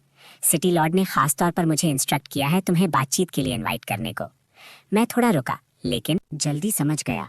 ये जरूर इसलिए होगा क्योंकि नॉविस ट्रायल डिमेंशन में मेरी परफॉर्मेंस ने सिटी लॉर्ड का ध्यान खींचा है। मैंने इस रिजल्ट का पहले से अंदाजा लगाया था, इसलिए मैंने मना नहीं किया। ठीक है। जैसे ही मेरी फिगर प्लाजा के किनारे पर गायब हुई, बाकी पार्टिसिपेंट सफलता से वापस ट्रांसपोर्ट हो गए। जब डिलन चैन प्लाजा के सेंटर में सक्यूबस के कंधे पर हाथ रखे हुए दिखा, वो तुरंत चापलूसी करने वाले स्टूडेंट्स के ग्रुप से घिर गया। डिलन, इस ट्रायल का फर्स्ट प्लेस डेफिनेटली तुम्हारा है। एक एपिक टियर बीस्ट का कोई मुकाबला ही नहीं है। मैं शर्त लगाता हूँ डिलन ने कम से कम 3000 पॉइंट स्कोर किए होंगे। वो रिजल्ट पिछले किसी भी साल में एक तरफा फर्स्ट प्लेस होता। डिलन इस तारीफ को सुनता रहा। उसका मुंह खुशी से फटा जा रहा था। जल्दी देखो, रैंकिंग्स अनाउंस हो रही हैं। एक चीख के साथ पूरा प्लाजा तुरंत उबल पड़ा। सबका ध्यान तुरंत प्लाजा सेंटर की बड़ी स्क्रीन पर फोकस हो गया। रैंकिंग्स धीरे धीरे आईं, लास्ट प्लेस से शुरू होकर। भीड़ से वक्त वक्त पर चीयर्स या आहें निकल रही थीं। डिलन, नहीं, इस बार पक्का फर्स्ट प्लेस सिक्योर किया है। डिलन सबकी वाहवाही का मजा ले रहा था। उंगलियां हल्के से सक्यूबस के बालों से खेल रही थीं। वो पहले से ही दिमाग में सिटी लॉर्ड से इनाम लेने का सीन सोच रहा था। हालांकि अगले ही पल, क्या मुझे गलत दिख रहा है? डिलन का नाम सेकंड प्लेस पर क्यों है? ये आवाज एक बिजली की तरह लगी, जिसने तुरंत डिलन चैन की फैंटेसी तोड़ दी। उसने झटके से अपना सर घुमाया, स्क्रीन पर चमकते डेटा को गौर से घूरते हुए। Second place Dylan, 4100 points, potential evaluation A rank. ये नामुमकिन है। डिलन चैन की आंखें फटने को हो गईं। उसकी आवाज बिगड़ गई। 4100 पॉइंट्स। ये रिजल्ट पहले ही लिनुअन सिटी की हिस्ट्री बना चुका है। वो अभी भी सेकंड प्लेस कैसे हो सकता है? डिलन चैन की आंखें खून जैसी लाल हो गईं, प्लाजा सेंटर की बड़ी स्क्रीन को घूरते हुए। कौन है वो? किसने मेरा फर्स्ट प्लेस चुराया? सबकी नजरों के नीचे फर्स्ट प्लेस धीरे धीरे रिवील हुआ। First place Ethan, 44,300 points, potential evaluation quadruple S rank. जिस पर ये रैंकिंग अनाउंस हुई, पूरे प्लाजा में जैसे बॉम्ब गिर गया हो। ओ माय गॉड, ईथन के पॉइंट्स 44,300 हैं। 10, 100, 1000, 10,000, ये वाकई 5 डिजिट्स हैं। Quadruple S rank potential. ये इंसान तो चलता फिरता चीट कोड है। उठी और गिरती हुई चीखों के बीच डिलन चेन अपनी जगह पर जम गया जैसे उसे बिजली ने मार दिया हो। वो गौर से उन दो नंबर्स को घूर रहा था। 44,300 वर्सेस 4,100, 10 गुना का फासला।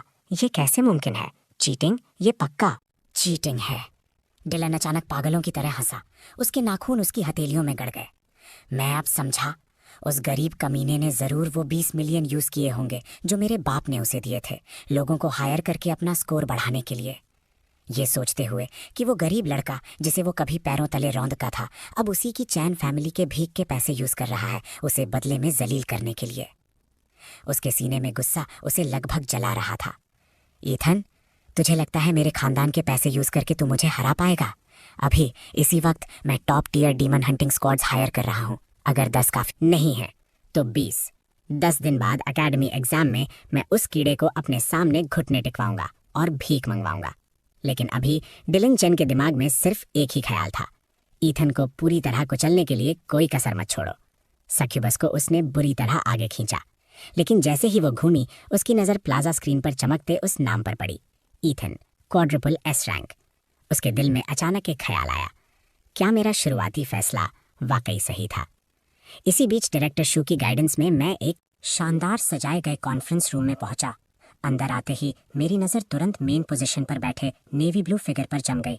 सिटी लॉर्ड सेवियर अदब से साइड में खड़े थे। इस डिटेल ने मुझे तुरंत एहसास करा दिया कि मेरे सामने बैठा अधेड़ उम्र का आदमी सिटी लॉर्ड से कहीं ऊंची पोजीशन रखता है। मुझे अंदर आता देख जेवियर तुरंत इंट्रोड्यूस करने के लिए खड़े हुए। स्टूडेंट ईथन, ये सदर्न मिलिट्री डिस्ट्रिक्ट के चीफ कमांडर हैं, कमांडर वे युआन। मेरी पुतलियां हल्की सी सिकुड़ गई। ये नाम लॉन्गिया नेशन में प्रैक्टिकली लेजेंडरी है। एक sovereign tier beast master, southern war zone का पिलर, एक असली हस्ती जो नेशनल क्राइसिस में हालात बदल सकती है। City Lord, commander, hello. खुद को संभालते हुए मैंने ग्रीटिंग में सर झुकाया। वे युआन ने हल्का सा सर हिलाया। उनकी गहरी नज़र बोलने से पहले मुझे परख रही थी। स्टूडेंट ईथन, नॉविस ट्रायल में quadruple S rank potential evaluation achieve करने पर मुबारकबाद। शुक्रिया कमांडर। हालांकि आपका मुझे यहाँ बुलाना किसी और चीज़ के बारे में होना चाहिए, है ना? मेरा रिस्पॉन्स देखकर वे युआन की आंखों में मंजूरी चमकी। जब उन्हें रास्ते में ईथन के क्वाड्रुपल एस रैंक इवैल्यूएशन की खबर मिली थी, उनका पहला रिएक्शन शक था। आखिरकार लॉन्गिया नेशन में इस लेवल तक पहुंचने वाले जीनियसेस उंगलियों पर गिने जा सकते हैं। लिनवान सिटी जैसे बॉर्डर टाउन के लिए quadruple S rank evaluation genius produce करना लगभग नामुमकिन है।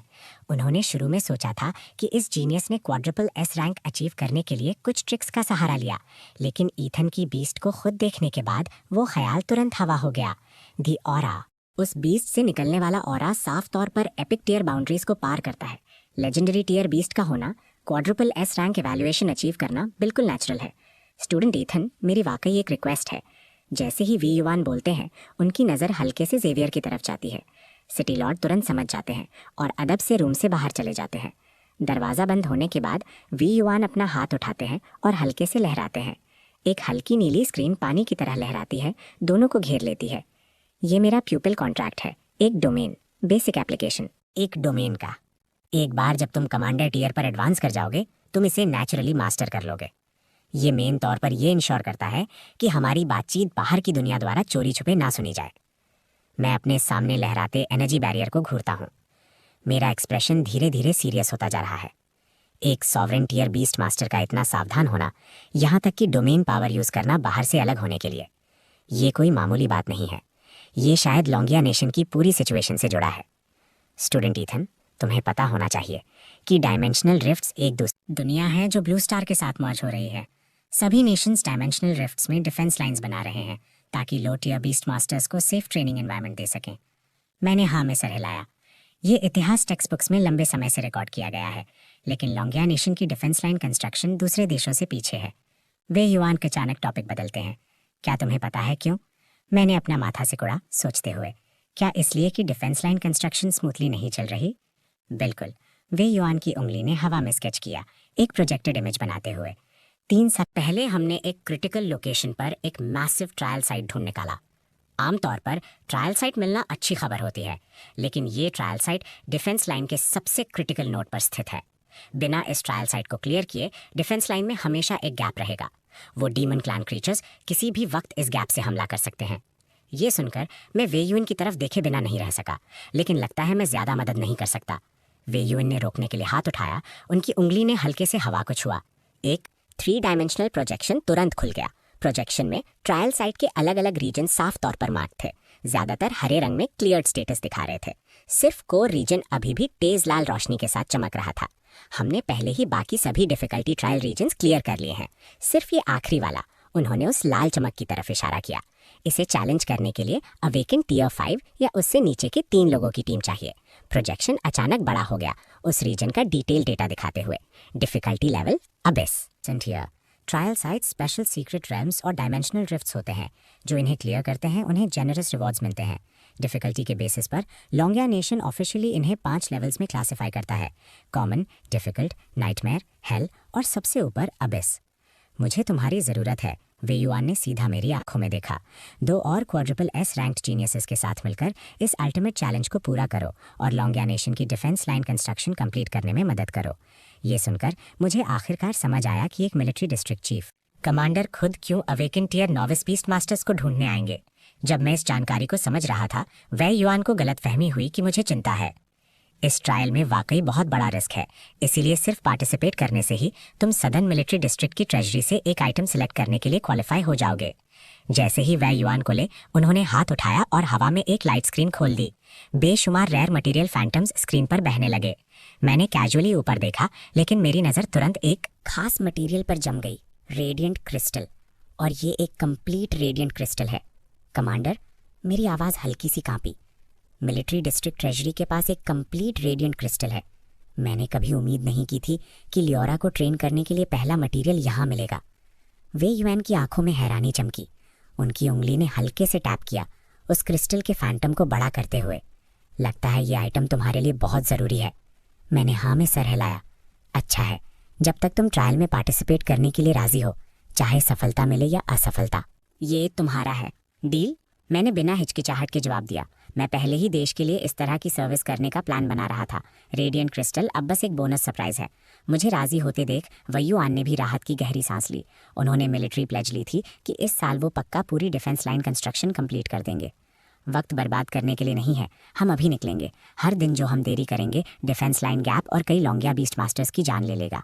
मिलिट्री डिस्ट्रिक्ट कमांडर का स्टाइल वाकई तेज और फैसला लेने वाला है। इससे पहले कि मैं रिएक्ट कर पाता, मुझे अपनी कमर पर जकड़ महसूस हुई। वे युआन सीधा लियोरा और मुझे लेकर आसमान में उड़ गए। हवा चीरने की आवाज के बीच एक आसमान को ढकने वाली जायंट बर्ड ने अचानक बादलों को चीरा। हम तीनों उसकी चौड़ी पीठ पर संभल कर उतरे। मैंने इंस्टिंक्टिवली इस बीस्ट की इन्फॉर्मेशन चेक की। क्वेश्चन मार्क से भरी स्क्रीन ने मेरे दिल को जोर से धड़का दिया।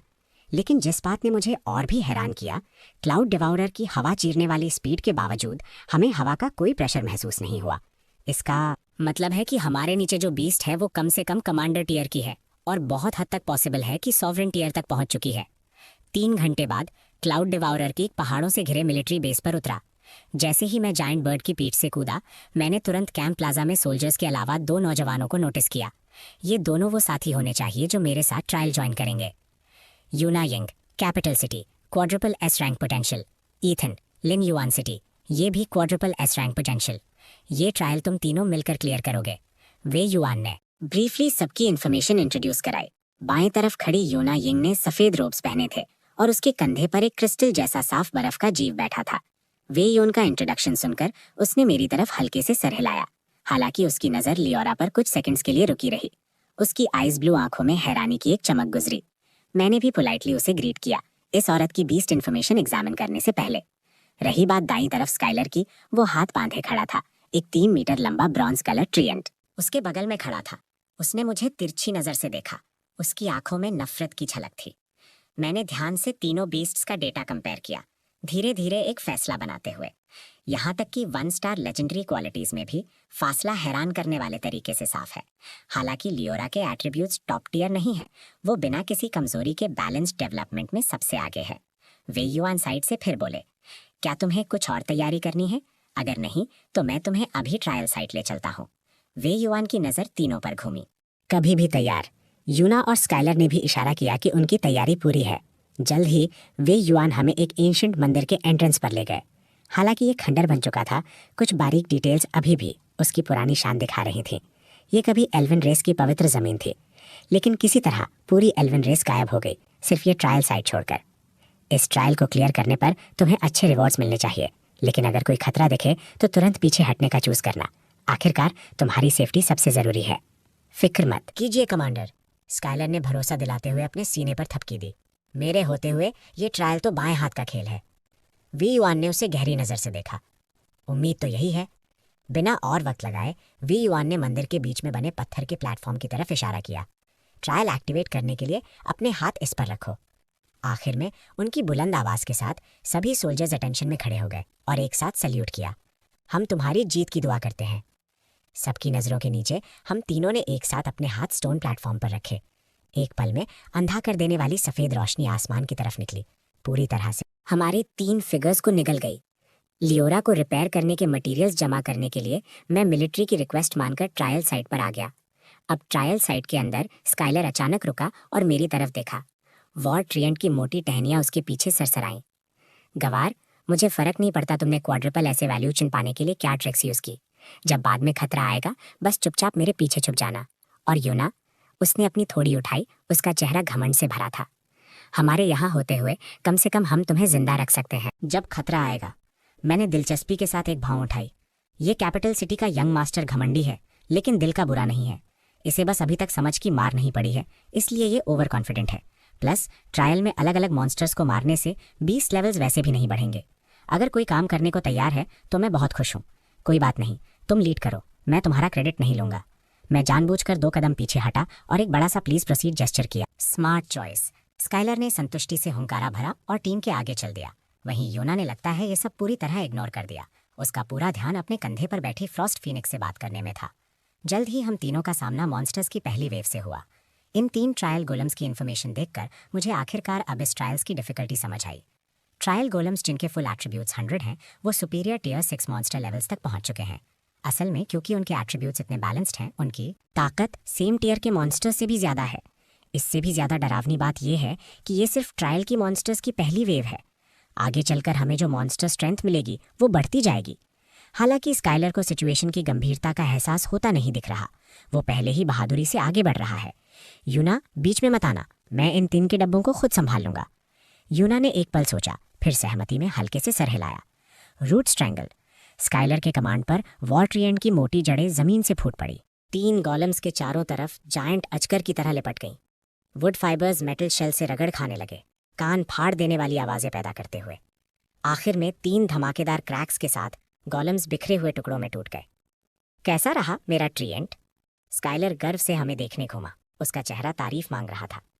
लियोरा और मैंने एक दूसरे को देखा। हम दोनों ने मिलकर अपने अंगूठे ऊपर किए। लियोरा ने सोच समझकर ऐड भी किया, बहुत पावरफुल। स्काइलर की इतनी तारीफ हुई कि वो लगभग हवा में उड़ने लगा। उसकी आवाज़ एक ऑक्टेव ऊपर चली गई। हालांकि तुम्हारी ताकत थोड़ी कम है, अगर तुम मेरी बैटल्स ध्यान से देखोगे तो तुम पक्का बहुत कुछ सीखोगे।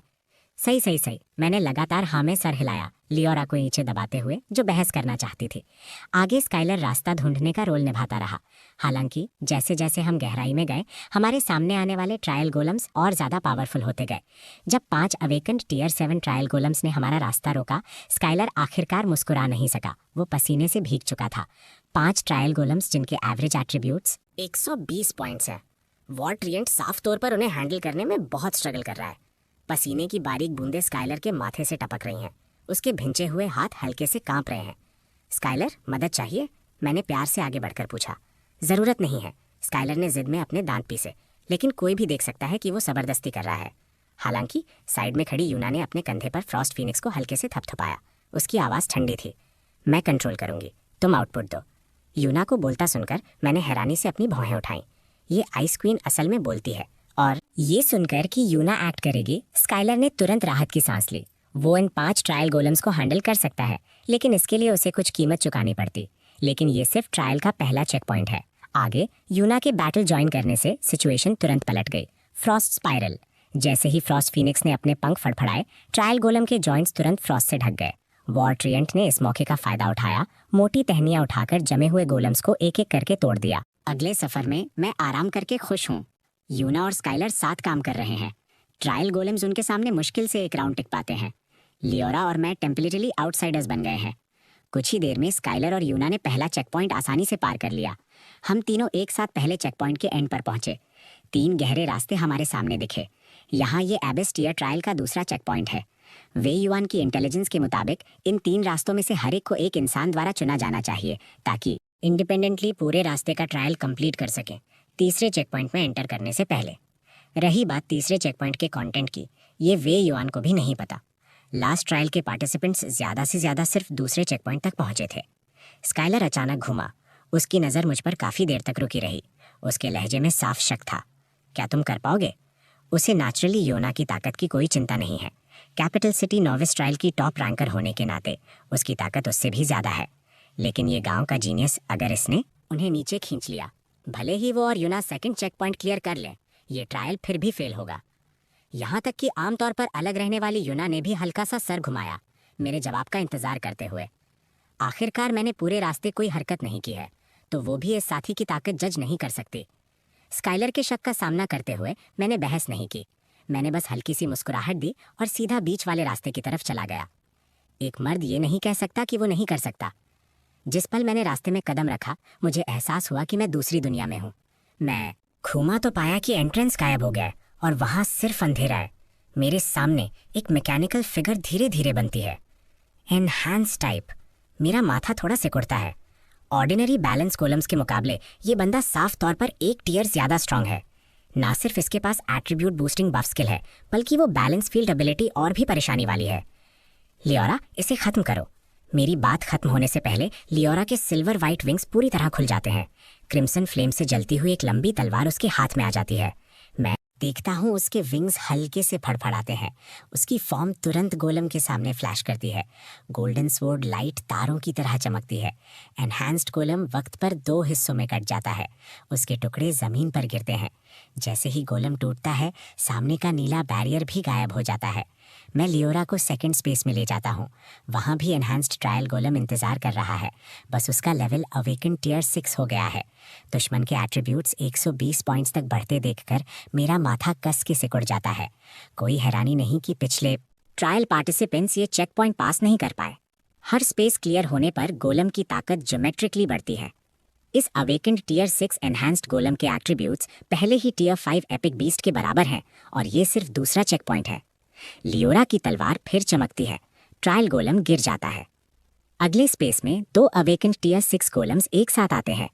बैलेंस्ड फील्ड अपनी ताकत दिखाना शुरू करता है। लियोरा के एट्रीब्यूट्स लगभग 10 पॉइंट्स कम कर देता है। शुक्र है, कमजोर होने के बावजूद लियोरा के पास अभी भी एब्सोल्यूट एडवांटेज है। वो जल्दी इन 2 अवेकेंड टियर 6 ट्रायल गोलम्स को निपटा देती है। आगे ट्रायल की डिफिकल्टी बढ़ती जाती है। जब लियोरा और मैं फाइनल स्पेस में पहुंचते हैं, 3 ट्रायल गोलम्स खौफनाक ऑरा के साथ तैयार खड़े हैं। 3 एनहांस ट्रायल गोलम्स को लियोरा के सामने देखकर और 3 बैलेंस फील्ड टैप्ड होने से लियोरा के एट्रीब्यूट्स लगभग 30 पॉइंट्स तक सप्रेस हो गए हैं। इसका मतलब बिना सिर्फ मोड एक्टिवेट किए इन गोलम्स को हैंडल करना काफ़ी ट्रिकी होता। लेकिन अभी मुझे आगे की लड़ाई की चिंता नहीं है, बल्कि बाकी दोनों की है। क्या वो वाकई इस चेक पॉइंट का ट्रायल पास कर पाएंगे? यूना की फ्रॉस्ट फीनिक्स के मेंटल एट्रीब्यूट्स 170 पॉइंट्स हैं। एक्सीलेंट स्किल्स के साथ मिलाकर क्लियर करना प्रॉब्लम नहीं होनी चाहिए। लेकिन स्काइलर का warrior 3 awakened tier 7 enhanced golems के सामने ये शायद मुश्किल है। जैसे ही ख्याल मेरे दिमाग में आते हैं, मैं फैसला कर लेता हूँ। लियोरा, सेरिफ कोड एक्टिवेट करो। Quick battle, quick finish. समझ गई, छोटी एन साफ आवाज में जवाब देती है। उसी पल उसके शरीर से क्रिम्सन फ्लेम्स फूट पड़ती हैं। 4 लाइट विंग्स पीछे खुलते हैं। सेक्रेड ब्लेजिंग एनर्जी वेव्स पूरे स्पेस में फैल जाती हैं। Attributes doubled, 300 points, absolute crushing dominance. 3 golden sword beams मीटियर्स की तरह गुजरती हैं। 3 एनहांस्ड गोलम्स रिएक्ट करने का वक्त भी नहीं मिलता और वो सफाई से कट जाते हैं। तुरंत राख बनकर हवा में बिखर जाते हैं। पैसेज के एंड का बैरियर भी आखिरकार धीरे से गायब हो जाता है। साथ ही ट्रायल साइट के कोर मॉनिटरिंग रूम में एक बड़ा स्टोन प्लेटफॉर्म हवा में तैर रहा है। पार्टिसिपेंट्स का क्लियरेंस स्टेटस रियल टाइम में दिखा रहा है। कमांडर, वो सेकंड चेक पॉइंट में एंटर कर चुके हैं। वे युआन हल्के से सर हिलाते हैं। उनकी नज़र स्टोन प्लेटफॉर्म पर जमी है। वो किसी से भी बेहतर जानते हैं। सेकंड चेक पॉइंट से ही इस ट्रायल का असली टेस्ट शुरू होता है। पिछले साल के ट्रायल में उस quadruple S rank potential genius के अलावा जो मुश्किल से एंड तक पहुंचा था, बाकी 2 डबल एस रैंक जीनियसेस सिर्फ 70% प्रोग्रेस पर एलिमिनेट हो गए थे। वह यूएन अनजाने में अपनी मुट्ठियां भींच लेते हैं। जोर लगाने से नकल सफ़ेद हो गए हैं। अगर हम इस बार फिर फेल हुए तो हमें अगले साल तक इंतजार करना पड़ेगा। ऑर्डर पास करो। ट्रूप्स लेवल 1 कॉम्बैट रेडीनेस में एंटर करें। सेकंड चेक पॉइंट क्लियर करने के बाद ट्रायल साइट का हिस्सा गायब हो जाएगा। डीमन क्लैन क्रीचर्स उस गैप से पक्का घुसेंगे। हालांकि हमें अभी पता नहीं है कि वो तीनों सेकंड चेक पॉइंट क्लियर कर पाएंगे या नहीं। जल्दी तैयारी करने कोई नुकसान नहीं है। Yes sir. डेप्यूटी घूमने ही वाला था कि उसकी नज़र स्टोन प्लेटफॉर्म पर पड़ी जो तेज रोशनी से चमक रहा था। वो हैरानी से आंखें फाड़ कर देखता रह गया। कमांडर, लगता है किसी ने सेकंड चेक पॉइंट क्लियर कर लिया है। क्या? वे युवान तेजी से घूमे। उनकी नज़र स्टोन प्लेटफॉर्म पर जम गई। वहां 5 बड़े अक्षर साफ दिखाई दे रहे थे। 1 पर्सन क्लियर्ड। ये कौन है? आपको समझना होगा कि तीनों के सेकंड चेक पॉइंट में एंटर करने से लेकर अब तक सिर्फ आधा घंटा गुजरा है। पिछले ट्रायल पार्टिसिपेंट्स के अकाउंट से वो जानते हैं कि फाइनल स्पेस में 3 अवेकन टियर 7 ट्रायल गोलम्स हैं। Awaken tier 5 versus awaken tier 7। अगर तीनों बीस्ट लेजेंडरी टियर भी हों तो उन्हें हैंडल करना बेहद मुश्किल है। कमांडर, मुझे लगता है वो यूना यिंग होनी चाहिए। डेप्यूटी ने संभालते हुए एनालाइज किया। आखिरकार यिंग फैमिली की ब्लड लाइन स्पेशल है। वो जिंदगी भर के लिए सिर्फ एक बीस्ट कॉन्ट्रैक्ट कर सकते हैं। डेप्यूटी की सोच वी वैन के अंदाजे से मिलती थी। यिंग फैमिली लोंगिया नेशन की सबसे एंशिएंट फैमिलीज में से एक है, जिनकी ब्लड लाइन इनहेरिटेंस बेहद खास है। फैमिली मेंबर्स सिर्फ एक बीस्ट कॉन्ट्रैक्ट कर सकते हैं, लेकिन उनकी ब्लड लाइन पावर उस बीस्ट की क्वालिटी बढ़ा सकती है। इस वजह से यिंग फैमिली मेंबर्स की बीस्ट्स कम से कम एपिक टियर होती हैं। वो यिंग लड़की फैमिली का सबसे बड़ा टैलेंट है। उसका इतनी जल्दी क्लियर करना समझ आता है, लेकिन यहाँ पहुंचकर वे युअन का चेहरा गंभीर हो जाता है। लेकिन प्रॉब्लम यह है कि अगर ईथन और स्काइलर क्लियर नहीं कर पाए तो भले ही यूना कितनी स्ट्रांग हो, सब बेकार है। आखिरकार ये ट्रायल 3 पर्सन यूनिफाइड है। जब तक एक इंसान भी क्लियर नहीं करता, ये ट्रायल फेल ही माना जाएगा। हालांकि तभी डेप्यूटी अचानक फिर चिल्लाया, कमांडर, एक और ने क्लियर कर लिया। क्या? वी युआन की नज़र स्टोन प्लेटफॉर्म पर वापस गई। ओरिजिनल 1 पर्सन क्लियर्ड अब साफ तौर पर 2 पर्सन क्लियर्ड में बदल गया था।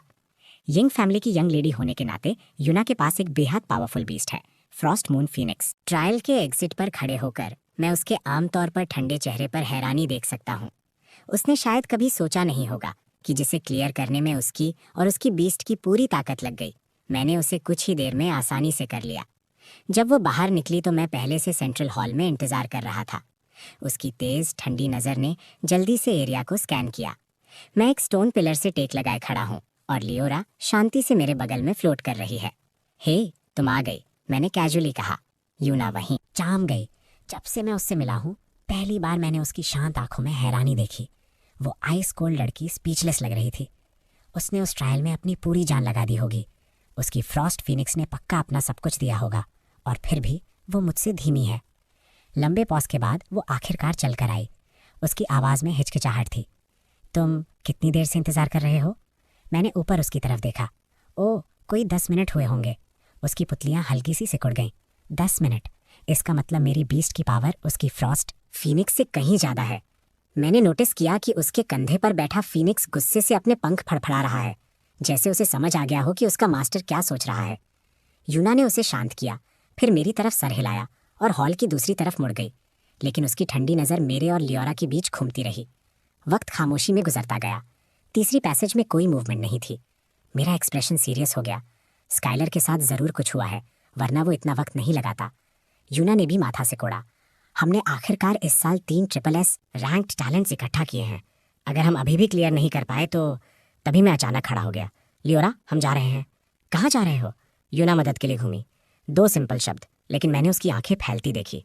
वो मुझे स्काइलर वाली पैसेज की तरफ बढ़ते हुए देखती है और तुरंत मेरा इरादा समझ जाती है। क्या तुम पागल हो? उसकी आमतौर पर शांत आवाज़ ऊंची हो गई। Second trial individual ability test करता है। अगर कोई इंटरफेयर करता है तो डिफिकल्टी 3 गुना हो जाती है।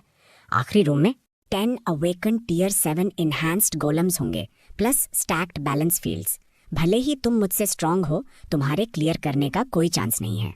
लेकिन मैं धीमा नहीं हुआ। कमांडर वे ने मुझे रेडिएंट क्रिस्टल देने का वादा किया है, चाहे मैं पास हूँ या नहीं। लेकिन मुझे उधार रखना पसंद नहीं। लियोला फुल रिलीज। मेरी छोटी एंजल की आंखों में बैटल इंटेंट जल उठा। मेरी मर्जी उसका सबसे बड़ा कमांड है। यूना की हैरान नज़रों के नीचे लियोरा एक वॉर एंजल में बदल गई, जो सेक्रेट फ्लेम्स में नहाई हुई थी। क्रिम्सन रोशनी ने पूरे हॉल को भर दिया। लियोरा, अंदर जाते ही आधे गोलेम्स को तुरंत खत्म कर देना, वरना 10 बैलेंस फील्ड स्टैक होने पर तुम भी सप्रेस हो जाओगी।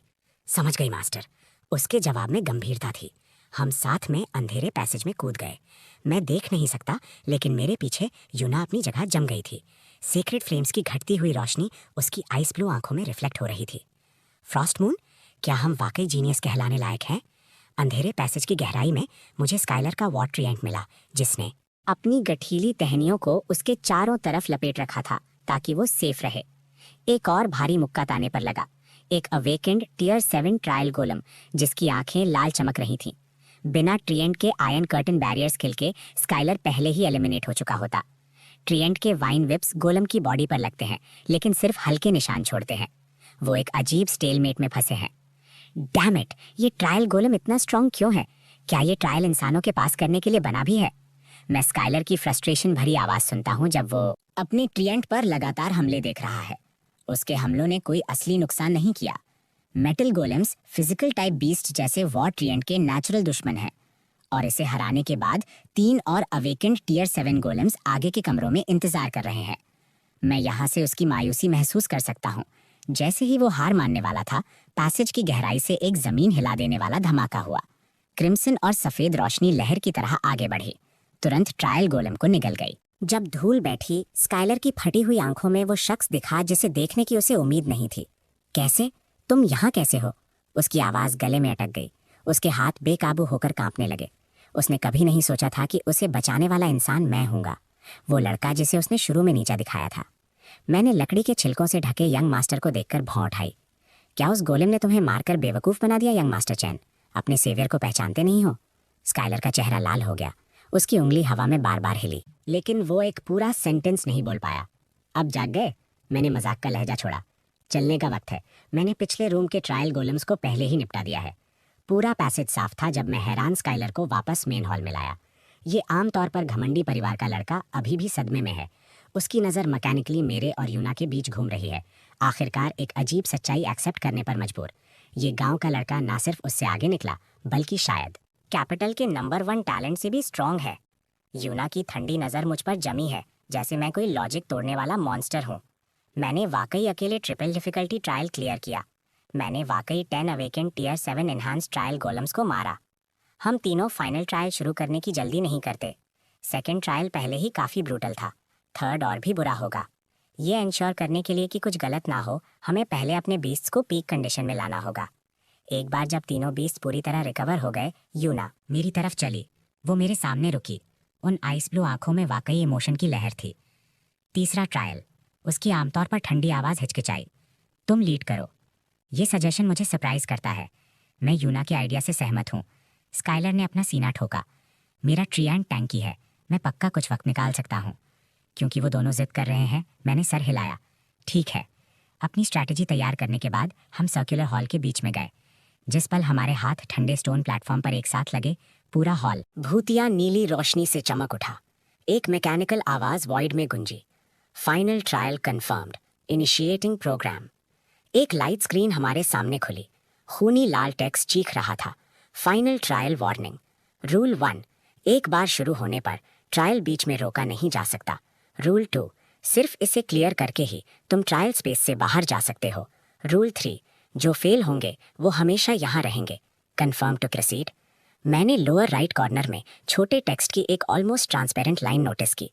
जब से ट्रायल ग्राउंड्स बने हैं, ट्रायल क्लियर रेट 0.00% है। ये मैसेज देखकर मेरा एक्सप्रेशन गंभीर हो गया। पहले 2 ट्रायल्स में अगर तुम फंस जाते तो सेफ जोन में रिट्रीट करना तुम्हें बचा लेता, लेकिन फाइनल ट्रायल अलग है। ये तभी ख़त्म होता है जब तुम इसे क्लियर करो। इसका मतलब अगर हम तीनों फेल हुए तो हमारी ज़िंदगी यहाँ ख़त्म। मेरी नज़र पहले स्काइलर पर गई। मेरी हैरानी पर यह बिगड़ा हुआ यंग मास्टर बिल्कुल सीरियस लग रहा है। मैं तैयार हूँ। आने से पहले बूढ़े ने साफ कर दिया था, या तो इसे क्लियर करने की ग्लोरी के साथ वापस आना या चैन। फैमिली के दरवाजे पर कदम मत रखना। और सबसे ज़रूरी बात, स्काइलर ने सर उठाया। उसकी आंखें बगावत से भरी थीं। मुझे उस जिद्दी बूढ़े को दिखाना है कि उसका बेटा मौत से डरने वाला कायर नहीं है। मैं एक पल के लिए हैरान रह गया, फिर समझकर सर हिलाया। मैं यूना की तरफ घुमा। ठंडी लड़की ने बस अपनी पलकें हल्की सी उठाईं। प्रोसीडिंग। 2 सिंपल शब्द, लेकिन पूरा इरादा रखते हुए। उन दोनों की चॉइसेस जानकर मैं मुस्कुराए बिना नहीं रह सका। मैंने एक गहरी सांस ली और बिना हिचकिचाहट के यस टैप किया। एक कान फाड़ देने वाली दहाड़ के साथ भारी पत्थर नीचे गिरे, आखिरी एस्केप रूट को पूरी तरह बंद करते हुए। हॉल के बीच में स्पेस अचानक वॉर्प हुआ। एक बड़ा धुंधला साया बनना शुरू हुआ। हर परसेंट सॉलिडिफाई होने के साथ हवा में घुटन भरा प्रेशर बढ़ता गया। जब मैंने फाइनल ट्रायल के ओपोनेंट को देखा तो मेरा मुंह भी अनजाने में हिल गया। स्ट्रेंथ और कॉन्स्टिट्यूशन स्टैट्स 300 पॉइंट से ज़्यादा, यहाँ तक कि इसकी कमज़ोर मेंटल पावर और स्पीड स्टैट्स भी 250 पॉइंट्स तक पहुंचती हैं। क्या Awakin tier 5 novice beast masters वाकई ऐसी चीज़ क्लियर कर सकते हैं? स्काइलर और यूना भी साफ तौर पर इस जायंट गोलम से निकलने वाले ओवरवेलमिंग प्रेजेंस को महसूस कर रहे हैं। स्काइलर अनजाने में आधा कदम पीछे लेता है। मैं पूरी तरह बने ट्रायल गोलम को घूरता हूँ। मेरा दिमाग इसे मारने के तरीके सोच रहा है। अगर लियोरा सेराफ मोड एक्टिवेट करती है तो उसके स्टैट्स 300 पॉइंट्स के आसपास पहुंच जाएंगे। हालांकि उसकी कॉन्स्टिट्यूशन और स्ट्रेंथ अभी भी इस बीस्ट से कम है। डिवाइन जजमेंट स्किल के बोनस के साथ मिलाकर ये गोलम के 340 पॉइंट कॉन्स्टिट्यूशन को तोड़ने के लिए काफ़ी होना चाहिए। प्रॉब्लम ये है, ये ट्रायल गोलम बस खड़ा रहकर लियोरा को अटैक करने नहीं देगा। यहीं यूना और स्काइलर के बीस्ट्स काम आएंगे। उन्हें लियोरा के लिए 3 सेकंड्स खरीदने होंगे। अगर प्लान फेल होता है तो मेरा ध्यान लियोरा के अल्टीमेट स्किल फाइनल रेक्वियम पर जाता है। अगर सेरेफ मोड इतना पावरफुल है तो फाइनल रेक्वियम, जो उस फॉर्म से भी आगे है, इस अल्टीमेट ट्रायल गोलम को पक्का संभाल लेगा। लेकिन जब तक बहुत ज़रूरी ना हो, मैं वाकई वो स्किल यूज़ नहीं करना चाहता। इसे यूज़ करने के बाद लियोरा एक डॉर्मेंट पीरियड में चली जाएगी। कोई नहीं जानता वो कब तक चलेगा। मैंने उन डिस्ट्रैक्टिंग ख्यालों को साइड में ढकेला। कोई बात नहीं, हम ये कर सकते हैं। यूना, स्काइलर, मुझे चाहिए कि तुम लियोरा के लिए कम से कम 3 सेकंड्स खरीदो। मेरी आवाज़ सुनकर दोनों सख्त हो गए। फिक्र मत कर ब्रो, मैं इस गोलम को मार नहीं सकता, लेकिन वक्त निकालना मेरा वॉटरिएंट वो संभाल सकता है। यूना ने भी हाँ में सर हिलाया। फ्रॉस्ट मून फीनिक्स ऑफेंस में ग्रेट नहीं है, लेकिन कंट्रोल में माहिर है। स्काइलर और मैं मिलकर हम इस ट्रायल गोलम को 3 सेकंड्स तक रोक पाएंगे।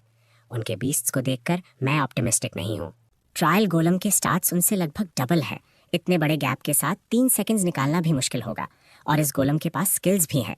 लेकिन अब हमारे पास कोई चारा नहीं है। बाजी लगाने का वक्त है। Breach, breach. Outer realm demons ने तोड़ दिया है। उस पल एक आखिरी साफ आवाज़ के साथ बैरियर पूरी तरह टूट गया। बड़े गैप से बेशुमार डीमन क्रीचर्स कान फाड़ देने वाली चीखों के साथ बाहर निकले, एक लहर की तरह आगे बढ़ते हुए। कमांडर वे उस डीमन टाइट को देखते हैं। उनका सॉवरन लेवल प्रेशर पूरे बैटलफील्ड को कुचल रहा था। अगर इन डीमन क्रीचर्स में से एक भी भाग निकला तो भारी कीमत चुकानी पड़ेगी। बड़ी जंग शुरू होने वाली है। डीमन क्रीचर्स मौत के डर के बिना लड़ते हैं, लेकिन सोल्जर्स, कमांडर वे हमारे लोंगिया नेशन के एलीट को लीड करते हैं इस ब्रीच को सील करने और लोंगिया की पूरी डिफेंस लाइन को एक होल में कनेक्ट करने के लिए। ये जंग कई दिनों तक चली। वापस ट्रायल ग्राउंड्स में फ्रंट लाइन्स के केओस के उलट मेरे दिमाग में यहाँ अजीब सी शांति है। देखो, बीस्ट स्पेस की हॉटलाइन पूरी तरह सॉलिड हो गई है। बड़ी मेंटल पावर लहरों की तरह उमड़ रही है। इस कोर ने ना सिर्फ मुझे बीस्ट स्पेस बनाने में मदद की, बल्कि मेरी मेंटल पावर को क्वालिटेटिवली बढ़ा दिया। लियोरा का टैलेंट एनहांसमेंट भी लगभग कंप्लीट है। स्काइलर की चोटें स्प्रिंग ऑफ लाइफ से ठीक होकर कब की भर चुकी हैं। यूना का frost moon phoenix epic great talent enhancement potion से कैटलाइज होकर सफलता से लेजेंडरी 2 स्टार पर ब्रेक थ्रू कर गया। उसकी ताकत आसमान छू गई। यूना, तुम्हें क्या लगता है ईथन को उठने में और कितना वक्त लगेगा? 9 दिन पहले ही हो चुके हैं। यूना ने बिना जवाब दिए उसे ठंडेपन से देखा, बस अपना सर झुका लिया, अपनी बाहों में फ्रॉस्ट मून फीनिक्स को प्यार से सहलाने के लिए। तभी हवा अचानक कांप उठी। मेरी मेंटल पावर जोर से फटी, तूफान की तरह चारों तरफ फैल गई। इस मेंटल पावर को महसूस करके यूना की आइस ब्लू आंखें सदमे से फैल गई। Transcendent level mental power. हालांकि मेरा करंट टीयर अभी भी अवेकंड टीयर 6 पर है, मेरी मेंटल पावर की इंटेंसिटी एक असली ट्रांसेंडेंट लेवल बीस्ट मास्टर का मुकाबला करती है। असली ट्रांसेंडेंट रैंक से दूरी बस एक टैलेंट दूर। उसकी बाहें फ्रॉस्ट मून फीनिक्स के इर्द गिर्द कस गईं। उसकी नज़र मुझ पर जमी थी। अभी मेरे दिमाग में, देखो, प्योर वाइट बीस्ट स्पेस आखिरी रूप ले रहा है मेरी मेंटल पावर की कंस्ट्रक्शन के नीचे। सिर्फ एक आखिरी स्टेप बचा है, अपनी मेंटल पावर को बीस्ट स्पेस के साथ पूरी तरह फ्यूज़ करना। फ्यूज़। मैंने बिना हिचकिचाहट के अपनी सारी मेंटल पावर डाल दी। तुरंत मेरा कॉन्शियसनेस जैसे किसी थ्रेशहोल्ड को पार कर गया, एक अनोखी मिस्टिकल स्टेट में एंटर करते हुए। यहाँ तक कि मेरी आंखें बंद होने पर भी मैं अपने आसपास सब कुछ साफ महसूस कर सकता हूँ। यूना की उंगलियां धीरे से फ्रॉस्ट मून फीनिक्स को सहला रही हैं। स्काइलर की घबराहट में भिंची हुई मुट्ठी और दरारों से भरे गोल्डन ककून के अंदर लियोना का टैलेंट एनहांसमेंट पूरा हो रहा है। मेरी आंखें झटके से खुली। जहाँ लियोरा है, ककून की दरारें अचानक चौड़ी हो गईं। क्रिम्सन फ्लेम्स गैप से बाहर फूटीं। अगले ही पल गोल्डन ककून पूरी तरह फट गया। भयंकर आग के तूफान में होली विंग्स एक गरजदार धमाके के साथ खुल गए। एक सीक्रेट फिगर हवा में मंडरा रही थी। 2 स्टार टैलेंट बूस्ट ने लियोरा के स्टार्ट्स को 200 थ्रेशहोल्ड के पार पहुंचा दिया। अब उस अल्टीमेट ट्रायल गोलम का फिर से सामना करते हुए उसे स्पेशल फॉर्म्स की जरूरत भी नहीं होगी। बस सिर्फ मोड की स्टार्ट डबलिंग उसे पूरी तरह कुचल देगी। जैसे ही लियोरा अपनी बदली हुई बॉडी में एडजस्ट हुई, उसकी सुनहरी आंखें तुरंत मुझ पर जम गईं। मास्टर, इससे पहले कि मुझे पता चलता, कुछ गर्म और नरम मेरी बाहों में भर गया। मास्टर, मैंने आपको मिस किया। उसकी मीठी आवाज में शुद्ध खुशी थी, जिसने मेरे दिल को गर्म कर दिया। मैंने लड़की के रेशमी बालों को धीरे से सहलाने के लिए हाथ बढ़ाया। तुमने बहुत मेहनत की। एक सोच के साथ लियोरा वापस बीस्ट स्पेस में ट्रांसफर हो गई। अब जबकि उसके पास अपना स्पेस है, उसे रियल वर्ल्ड में लगातार रहने की जरूरत नहीं है।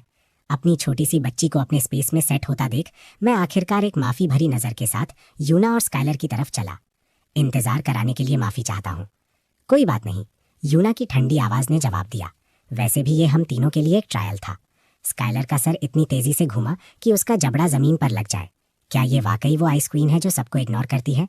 उसने असल में खुद जवाब दिया, मेरे बगल से जलती हुई घुटन महसूस करते हुए। यूना ने हल्का सा माथा सिकोड़ा। क्या कोई प्रॉब्लम है? नहीं नहीं, स्काइलर ने पागलों की तरह हाथ हिलाए, लगभग अपनी जीभ कट ली, बस ये सोचते हुए कि हमें चलना चाहिए। 9 दिन पहले ही हो चुके हैं। मैं एक कदम आगे बढ़ा, फिर जम गया। मेरा सर झटके से स्काइलर की तरफ घुमा। तुमने कहा कितना वक्त हो गया है? 9 दिन। स्काइलर मेरे अचानक रिएक्शन से चौंक गया। ब्रो, क्या हुआ? मेरा दिल बैठ गया जैसे ही मैंने जल्दी से कैलकुलेट किया। कमांडर वी को मुझे यहाँ लाने में आधा दिन लगा था, प्लस ये 9 दिन। आज स्कूल लेवल एग्जाम का दिन है।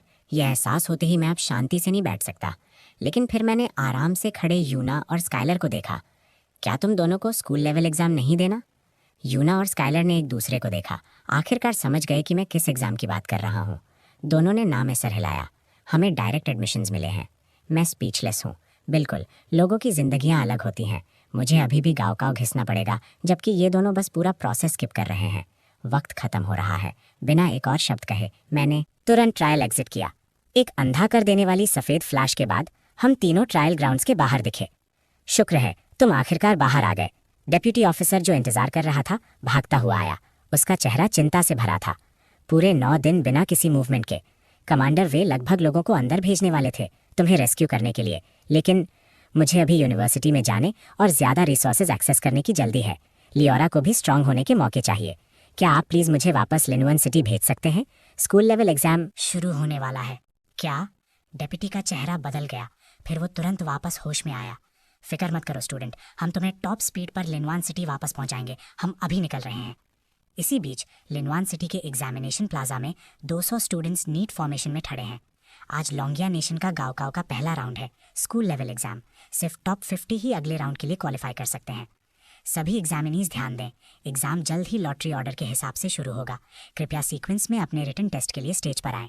इस एग्जाम के 2 राउंड्स हैं और ये टॉप 50 एडवांसिंग स्टूडेंट्स को सिलेक्ट करेगा। जो एडवांस करेंगे वो आगे के मैचेस में हिस्सा लेंगे। आपका फाइनल स्कोर आपके कॉम्प्रिहेंसिव गाँव इवैल्यूएशन के लिए इंपॉर्टेंट बेसिस बनेगा। कृपया इसे सीरियस लें और अपना बेस्ट परफॉर्म करें। जैसे ही स्टाफ ने रूल्स पढ़ना खत्म किया, स्क्रीन पर स्टूडेंट्स के नाम तेजी से स्क्रॉल होने लगे। भीड़ में रॉक्सी शेन ने अपना यूनिफॉर्म कॉलर जोर से पकड़ा हुआ था। उसकी आंखें लगातार स्क्रीन और एंट्रेंस पैसेज के बीच घूम रही थीं। उसके पीछे क्लास फॉर्मेशन में एक जगह साफ तौर पर खाली थी। क्लास प्रेसिडेंट ईथन अभी तक क्यों नहीं आया? वो एग्जाम मिस नहीं करने वाला है ना? उसकी ताकत के साथ फर्स्ट प्लेस लेना पक्का है। अगर वो लेट होने की वजह से डिस्क्वालीफाई हो गया तो? क्लास प्रेसिडेंट, क्या तुम उसे कांटेक्ट कर सकती हो? उसे जल्दी करने को बोलो। बोलने वाले वो सभी क्लासमेट्स हैं जिन्हें मैंने नोविस ट्रायल के दौरान बचाया था। ये आवाज़ें सुनकर रॉक्सी भी उतनी ही परेशान दिखी। सब लोग पैनिक मत करो, मुझे भरोसा है ईथन वक्त पर आ जाएगा। मैचेस के दौरान जितना वक्त खरीद सको खरीदने की कोशिश करना। वो एक दूसरे को बेबसी से देखते हैं और आखिरकार हाँ में सर हिलाते हैं। D rank beast master battles आमतौर पर जल्दी खत्म हो जाती हैं। अरीना पर 2 बीस्ट्स की टक्कर अक्सर 30 सेकंड्स के अंदर जीत तय कर देती है। भले ही रॉक्सी अपने टीममेट्स को स्टॉल करने के लिए कहती है, बिग स्क्रीन पर मैच लिस्ट तेजी से स्क्रॉल होती रहती है। ईथन गू वर्सेस माइक वैंग। जब ये लाइन आती है, माइक वैंग जो अरीना पर खड़ा है उसका रंग पीला पड़ जाता है। हालांकि लिनवान सिटी में अफवाहें उड़ रही हैं कि मेरा क्वाड्रुपल एस रैंक इवैल्यूएशन खरीदा हुआ था, लेकिन एक भूखा ऊंट भी घोड़े से बड़ा होता है। वो बस एक अवेकेंट टियर 3 बीस्ट मास्टर है। वो मेरा विरोध करने की हिम्मत कैसे कर सकता है? स्टूडेंट ईथन गू, कृपया स्टेज पर आएं। रेफरी की बुलंद आवाज पूरे प्लाजा में गूंजती है। वक्त बीतता जा रहा है। अरीना का दूसरा हिस्सा खाली रहता है। रेफरी टाइमर को देखकर माथा सिकुड़ता है और अपनी आवाज ऊंची करता है। क्या स्टूडेंट ईथन गू मौजूद है? अगर साइट पर नहीं है तो इसे फोरफीट माना जाएगा। भीड़ से कोई रिस्पॉन्स नहीं। रेफरी माथा सिकुड़ता है जैसे ही वो पूरे वेन्यू को स्कैन करता है, लेकिन फिर भी मुझे ढूंढ नहीं पाता। चूंकि स्टूडेंट ईथन गू साइट पर नहीं पहुंचा है, मैं डिक्लेयर करता हूँ रॉक्सी प्रोटेस्ट करने ही वाली है। रुको। एक आवाज जिसमें मजाक छुपा था बीच में कटती है। डिलन चेन अपने सिडक्टिव सक्यूबस के साथ टहलता हुआ आता है। रेफरी, क्यों ना इस मैच को फिनाले बना दिया जाए? आखिरकार हम सब इस ट्रिपल एस टैलेंट की परफॉर्मेंस देखने के लिए बेताब हैं। इन पिछले 10 दिनों में वो प्रैक्टिकली डिमेंशनल रिफ्ट में रहा है। अपनी सक्यूबस का लेवल अपनी पूरी ताकत से बढ़ा रहा था। सब आज के लिए, उस लड़के को कुचलने के लिए जिसने उसका स्पॉटलाइट चढ़ाया। लेकिन अब मेन कैरेक्टर गायब है। वो ये कैसे बर्दाश्त कर सकता है? रेफरी के माथे पर पसीले की बूंदें हैं। रूल साफ कहते हैं कि लेट आने का मतलब डिस्क्वालिफिकेशन है, लेकिन डिलन कैजुअली ऐड करता है, मैं वाइस प्रिंसिपल कार्टर को सिचुएशन एक्सप्लेन कर दूंगा। डिलन को वाइस प्रिंसिपल का नाम लेते सुनकर रेफरी राहत की सांस लेता है। ठीक है, फिर ये मैच पोस्टपोन किया जाता है। ईथन गो और माइक वैंग का मुकाबला आखिर में होगा। जैसे ही रेफरी की अनाउंसमेंट गूंजती है, वेन्यू फट पड़ता है। ईथन गो नहीं आया। ये क्या हो रहा है? क्या उसे क्वाड्रुपल एस इवैल्यूएशन नहीं मिला था? शायद वो डर गया है कि वो ये एग्जाम पास नहीं कर सकता। तुम्हें नहीं पता, ईथन ने सुनने में आया 20 मिलियन खर्च किए थे नोविस ट्रायल में फर्स्ट आने के लिए, और उसकी कॉन्ट्रैक्टेड बीस्ट एक वेस्ट एंजल है। वो शायद एक्सपोज होने से डर रहा है, इसलिए इस एग्जाम में आने की हिम्मत नहीं की। अफवाहें जहरीली धुंध की तरह मैदान में फैल जाती हैं। रॉक्सी के नकल सफेद हो जाते हैं, उसके नाखून उसकी हथेलियों में गहरा गड़ जाते हैं। अगला मैच डिलन चेन वर्सेस लियो ली। रेफरी की कॉल के बाद डिलन आराम से स्टेज पर चलता है लिलिथ के साथ। उसका अपोनेंट लियो ली का रंग उड़ चुका है, हालांकि उसकी awakened tier 4 strength top graduates में से है। अभी वो कटने वाले मेमने जैसा है। डिलन, लियो की आवाज कांपती है, प्लीज मेरे साथ हाथ हल्का रखना। डिलन के होठ एक क्रूअल आंख में मुड़ते हैं। वो कैजुअली लिलिथ को थोड़ी के नीचे खुजाता है। उसकी लाल जीभ धीरे से उसके दांतों पर फिरती है। Armoured tortoise water search. Leo दांत पीसता है और कमांड देता है। पानी की एक धार निकलती है, लेकिन अजीब तरह से लिलिथ से 3 फीट दूर रुक जाती है। लिलिथ आलसी तरह से एक पतला हाथ उठाती है। वाटर कॉलम एक इनविजिबल बैरियर से टकराता है और स्प्रे में फट जाता है। लिलिथ की आंखों में पर्पल रोशनी चमकती है। एक विजिबल मेंटल वेव बाहर की तरफ फैलती है। आर्मर्ड टॉर्टोइस को चीखने का मौका भी नहीं मिलता और वो ढीला पड़कर गिर जाता है। लियो लड़खड़ाता है जैसे उसे बिजली ने मारा हो। नाक और मुंह से खून बहता है जैसे ही वो बेहोश होता है। भीड़ में एक के बाद एक सांसें अटकने की आवाजें आती हैं। होली क्रैप! एक अवेकन टियर 4 बीस्ट डिलन की बीस्ट के एक हिट में ढेर हो गई। वो किस लेवल पर पहुंच गया है? क्या वो पहले ही अवेकन टियर 6 है? डिलन की ठंडी नजर भीड़ में घूमती है, उस एक शख्स को ढूंढते हुए जिसे वो सबसे ज्यादा देखना चाहता है, लेकिन वो मुझे कहीं नहीं ढूंढ पाता। क्या वो वाकई भाग गया? अगर ये सच है तो ये सारी तैयारी बेकार गई। बाकी मैचेस आम रहते हैं। जल्द ही कंपटीशन के बाद एक सांसें अटकने की आवाजें आती हैं। होली क्रैप! एक अवेकन टियर 4 बीस्ट डिलन की बीस्ट के एक हिट में ढेर हो गई। वो किस लेवल पर पहुंच गया है? क्या वो पहले ही अवेकन टियर 6 है? डिलन की ठंडी नजर भीड़ में घूमती है, उस एक शख्स को ढूंढते हुए जिसे वो सबसे ज्यादा देखना चाहता है, लेकिन वो मुझे कहीं नहीं ढूंढ पाता। क्या वो वाकई भाग गया? अगर ये सच है तो ये सारी तैयारी बेकार गई। बाकी मैचेस आम रहते हैं। जल्द ही कंपटीशन फाइनल बाउट तक पहुंचता है। अगला मैच ईथन गो वर्सेस माइक वैंग। रेफरी की आवाज पूरे वेन्यू को शांत कर देती है। जब मैं फिर भी नहीं आता, डिलन की मुस्कुराहट हर सेकंड और ठंडी होती जाती है। इस बार वो मुझे दूसरा मौका नहीं देगा। ईथन। लेकिन इससे पहले कि रेफरी वो सेंटेंस खत्म कर पाता, एक गोल्डन स्ट्रीक अचानक आसमान से गिरती है। अरीना के सेंटर में भारी टक्कर मारती है। जैसे ही धूल छटती है, मेरी फिगर धूप में धीरे धीरे दिखाई देने लगती है। ये देखकर कि रेफरी मुझे डिस्क्वालीफाई करने ही वाला है, बिना सोचने का वक्त दिए मैं सीधा उस मिलिट्री बीस्ट से कूद गया जो मुझे वापस शहर एस्कॉर्ट कर रही थी। वेन्यू पर बिल्कुल सही वक्त पर पहुंचकर मेरे अचानक आने ने रेफरी को कुछ सेकंड्स के लिए सुन कर दिया, इससे पहले कि वो होश में आता। स्टूडेंट ईथन गू आ चुका है। मैच शुरू होता है। जैसे ही उसकी आवाज़ गूंजती है, ऑडियंस फट पड़ती है। हर जगह बातें शुरू हो जाती हैं। ईथन अचानक कैसे आ गया? वो वाकई एग्जाम देने आया है। अब एक अच्छा शो देखने को मिलेगा। डिलन पक्का उसे आसानी से नहीं जाने देगा। भले ही सब कह रहे हैं ईथन ने चीट करके क्वाड्रुपल, उसकी ताकत वाकई कमजोर नहीं है। शायद वो वाकई डिलन से बराबर की टक्कर ले सकता है। सारी बातों के बीच माइक वैंग अरीना पर कांप रहा है।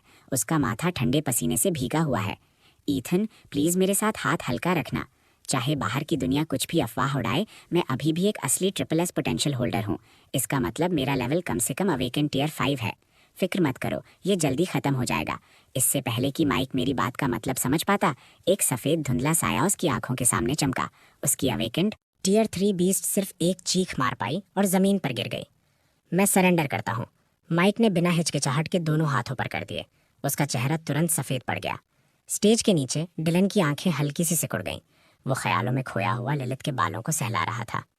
ललित, तुम्हें क्या लगता है तुम्हारे पुराने मास्टर की कंट्रैक्टेड बीस्ट का लेवल अप क्या है? ललित ने लियोरा को स्कैन किया, फिर धीरे से बोली, उसकी अभी की परफॉर्मेंस के हिसाब से ज्यादा अवेकन टियर 6। डिलन के होठों पर एक ठंडी मुस्कुराहट आ गई। अवेकेंड टियर 6, उसकी अवेकेंड टियर 8 सक्यूबस के सामने वो एक चींटी के बराबर भी नहीं है। मैचेस तेजी से आगे बढ़े। 2 घंटे बाद टॉप 50 स्टूडेंट्स डिसाइड हो गए। सिर्फ ये 50 ही मिलिट्री सेकंड एग्जाम में हिस्सा ले सकते हैं। अब ये advancing 50 students school level exam rankings के लिए कम्पीट करेंगे। शांत। रेफरी के एक सख्त कमांड के साथ पूरा प्लाजा शांत हो गया। Top 50 rankings lottery based dwells के जरिए कंटिन्यू होंगी। राउंड 1 50 लोग डुएल के लिए लॉट्स ड्रॉ करेंगे, 25 आगे बढ़ेंगे। राउंड 2 24 लोग लॉट्स ड्रॉ करेंगे, 1 को बाय मिलेगा, 13 आगे बढ़ेंगे। राउंड 3 12 लोग लॉट्स ड्रॉ करेंगे, 1 को बाय मिलेगा, 7 आगे बढ़ेंगे। राउंड 4 6 लोग लॉट्स ड्रॉ करेंगे, 1 को बाय मिलेगा, 4 आगे बढ़ेंगे। आखिर में हम सेमीफाइनल्स और फाइनल्स के लिए भी लॉट्स यूज करेंगे। कंपटीशन ऑफिशियली अब शुरू होता है। मैचेस इंटेंस तरीके से आगे बढ़े। हर कंटेस्टेंट अपनी तरीके से आगे बढ़ने के लिए लड़ा। कुछ ने सॉलिड स्ट्रेंथ पर भरोसा किया ओपोनेंट्स को कुचलने के लिए, कुछ ने अच्छी किस्मत पर भरोसा किया मुश्किल से जीतने के लिए। लेकिन मेरा आगे बढ़ने का रास्ता पूरे वेन्यू का सबसे बड़ा चर्चा का विषय बन गया। ये किस्मत बहुत ज्यादा पागलपन वाली है। टोटल 3 बाय अपॉर्चुनिटीज और उसने उनमें से 2 ड्रॉ कर ली। ऑडियंस बातों से गुंज उठी। काफी लोग मुझे पहले ही चोजन वन कहने लगे। इससे भी ज्यादा हैरानी की बात, मेरे बचे हुए 2 मैचेस में दोनों ओपोनेंट्स वो टीममेट्स हैं जिन्हें मैंने नॉविस ट्रायल स्पेस में बचाया था। ईथन, हम फोरफीट करते हैं। दोनों टीममेट्स ने बिना हिचकिचाहट के विथड्रॉ करना चूज किया। उनकी आंखों में शुक्रिया था। बस ऐसे ही 4 राउंड्स के बाद मैंने उंगली भी नहीं उठाई और आसानी से टॉप 4 में एडवांस कर गया। मेरे साथ एडवांस करने वाले हैं अग्रेसिव डिलन चेन, काबिल रॉक्सी शेन और एक डार्क हॉर्स रायन ली, एक अवेकेंड टियर 5 बीस्ट मास्टर। अगली सुबह पूरा लियोनवान सिटी चर्चा में है। एग्जामिनेशन प्लाजा इतना भरा हुआ है कि तुम निकल भी नहीं सकते। यहाँ तक कि आसपास की बिल्डिंग्स की छतें भी दर्शकों से भरी हुई हैं। देखो, वो चेयरमैन चेन है, वाइस प्रिंसिपल भी आए हैं। Oh my God, city Lord खुद वेरी इंपॉर्टेंट पर्सन सेक्शन में आए हैं। लिनवान सिटी के सबसे पावरफुल लोग एक एक करके अपनी सीट्स लेते हैं। मार्कस चेन, डिलन के पिता और लिनवान सिटी के सबसे बड़े मर्चेंट गिल्ड के प्रेसिडेंट, इस वक्त वाइस प्रिंसिपल के साथ धीरे बात कर रहे हैं। उनके चेहरे पर एक मतलबी मुस्कुराहट है। मैंने सुना तुम्हारे बेटे की सक्यूबस अवेकेंड टियर 8 तक पहुंच गई है, वाइस प्रिंसिपल ने टटोला। मार्कस ने शराफत से हाथ हिलाया। बस बच्चे खेल रहे हैं, लेकिन वो एक मतलबी पॉज लेते हैं। एक क्वाड्रुपल एस इवैल्यूएशन काफी दिलचस्प है। मार्कस अपनी आंखें सिकोड़ते हैं। उनकी उंगलियां हल्के से आर्म रेस्ट पर टैप कर रही हैं। उन्होंने पहले ही लोगों से मेरे बारे में हर डिटेल इन्वेस्टिगेट कराई है। एक बेकार एंगल। वो अंदर ही अंदर हंसते हैं। माहौल इतना तनावपूर्ण है कि तुम उसमें से पानी निचोड़ सकते हो। और सबकी निगरानी भरी नजरों के नीचे पहला semifinal match result big screen पर आता है। सेमीफाइनल मैच 1 ईथन गू वर्सेस रायन ली। रेफरी की अनाउंसमेंट के बाद रायन ली, अवेकेंड टियर 5 बीस्ट मास्टर, भारी कदमों से अरीना पर आता है। रायन मुझे देखता है, जो उसके सामने शांति से खड़ा हूँ। उसका गला अनजाने में हिलता है। वो रोने से भी बड़ी मुस्कुराहट निकालता है। ईथन, प्लीज मेरे साथ हाथ हल्का रखना। Match begin. रायन गहरी सांस लेता है। उसकी नजर मुझ पर जमी है। वो जानता है ये मैच लगभग नामुमकिन है, लेकिन एक बीस्ट मास्टर होने के नाते उसे कम से कम अपनी इज्जत दिखानी होगी। रॉक टॉर्टस, रॉक वॉल यूज करो। उसकी पुकार पर एक मिट्टी जैसी पीली दीवार तुरंत आ जाती है। कम से कम 3 मिनट तक टिकना। लियोरा, रोको मत। इससे पहले कि मैं बोलना खत्म करूं, एक सिल्वर वाइट फ्लैश हवा को काटती हुई निकली। फुली डिफेंसिव रॉक टॉर्टस को रिएक्ट करने का मौका भी नहीं मिला और उसका भारी शरीर जमीन पर गिरा, पूरी तरह बेहोश। रायन खाली नजरों से अपनी बीस्ट को घूरता रहा। उसे होश में आने में थोड़ा वक्त लगा। वो कड़वाहट से मुस्कुराया और सर हिलाया, अपना दायां हाथ उठाया। रेफरी, मैं सरेंडर करता हूँ। ईथन गो की जीत। रेफरी की अनाउंसमेंट के साथ पूरा वेन्यू फट पड़ा। ये क्या हुआ? रायन एक अवेकन टीयर 5 बीस्ट मास्टर है, बहुत तेज। मैंने बस एक सफेद फ्लैश देखी और सब खत्म। ईथन की ताकत डिलन से ज्यादा कम नहीं लगती। ऑडियंस में बातें तेज होती जा रही हैं। कई लोग मेरी ताकत को फिर से आंकना शुरू कर रहे हैं। स्टेज के नीचे डिलन के होठों पर एक ठंडी मुस्कुराहट आ गई। दूसरों ने शायद उस पल में क्या हुआ साफ नहीं देखा होगा, लेकिन एक मेंटल टाइप बीस्ट होने के नाते लिलिथ ने सब कुछ पकड़ लिया। मैंने कंफर्म कर लिया है, उस एंजल की मेंटल फ्लक्चुएशंस पक्का अवेकेंड टीयर 6 है। ये सुनकर डिलन की आंखों में पक्की जीत की चमक गुजरी। Second match Dylan Chen versus Roxy Shen. Referee की आवाज बिल्कुल सही वक्त पर आई, सबका ध्यान वापस अरीना पर खींचती हुई। डिलन ने अपना कॉलर ठीक किया और आराम से स्टेज की तरफ चला। मेरे पास से गुजरते हुए वो जानबूझकर धीमा हुआ और मुझे एक मतलबी नजर दी। वो नजर देखकर मैंने हल्का सा माथा सिकोड़ा। डिलन का मसला क्या है? लेकिन फिर मेरी नजर लिलिथ पर गई, अवेकेंड टीयर 8। कोई हैरानी नहीं डिलन इतना कॉन्फिडेंट है। उसने वाकई सक्यूबस को इस लेवल तक कल्टिवेट किया है। फिर भी क्या डिलन को लगता है कि अवेकेंड टीयर 8 सक्यूबस मुझ पर जीत की गारंटी दे सकती है? दिलचस्प। दूसरी तरफ रॉक्सी अपने नीचे के होठ को जोर से काटती है जब वो वहां खड़ी होती है। उसके काले बाल हवा में उड़ रहे हैं। उसकी शैडो फ्रॉस्ट वुल्फ के बाल खड़े हो जाते हैं, लेकिन वो उसके पैरों में हल्की सी कंपन छुपा नहीं सकती। कम से कम अवेकेंड टीयर 7। रॉक्सी की भिंची हुई मुट्ठियों से उसके नक्कल सफेद हो गए। एक 2 tier gap plus epic grade suppression. इस मैच का नतीजा प्रैक्टिकली पहले से तय है, लेकिन जब उसकी नज़र स्टेज के नीचे से मेरी नज़र से मिलती है, वो अपनी पीठ सीधी करती है। शैडो फ्रॉस्ट, बैटल के लिए तैयार रहो। ये जानते हुए भी कि वो हारेगी, वो हार नहीं मानेगी। Match begin. जिस पर रेफरी की आवाज़ गिरता है, लिलिथ की फिगर गायब हो जाती है। स्मैक!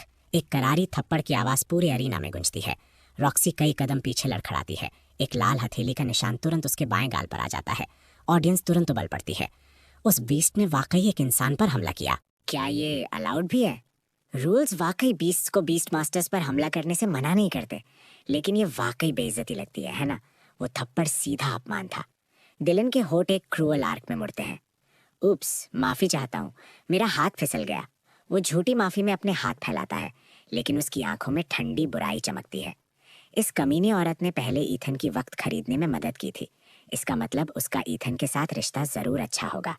चूंकि मैं अभी ईथन को छू नहीं सकता, मैं उसके दोस्तों से शुरू करूंगा।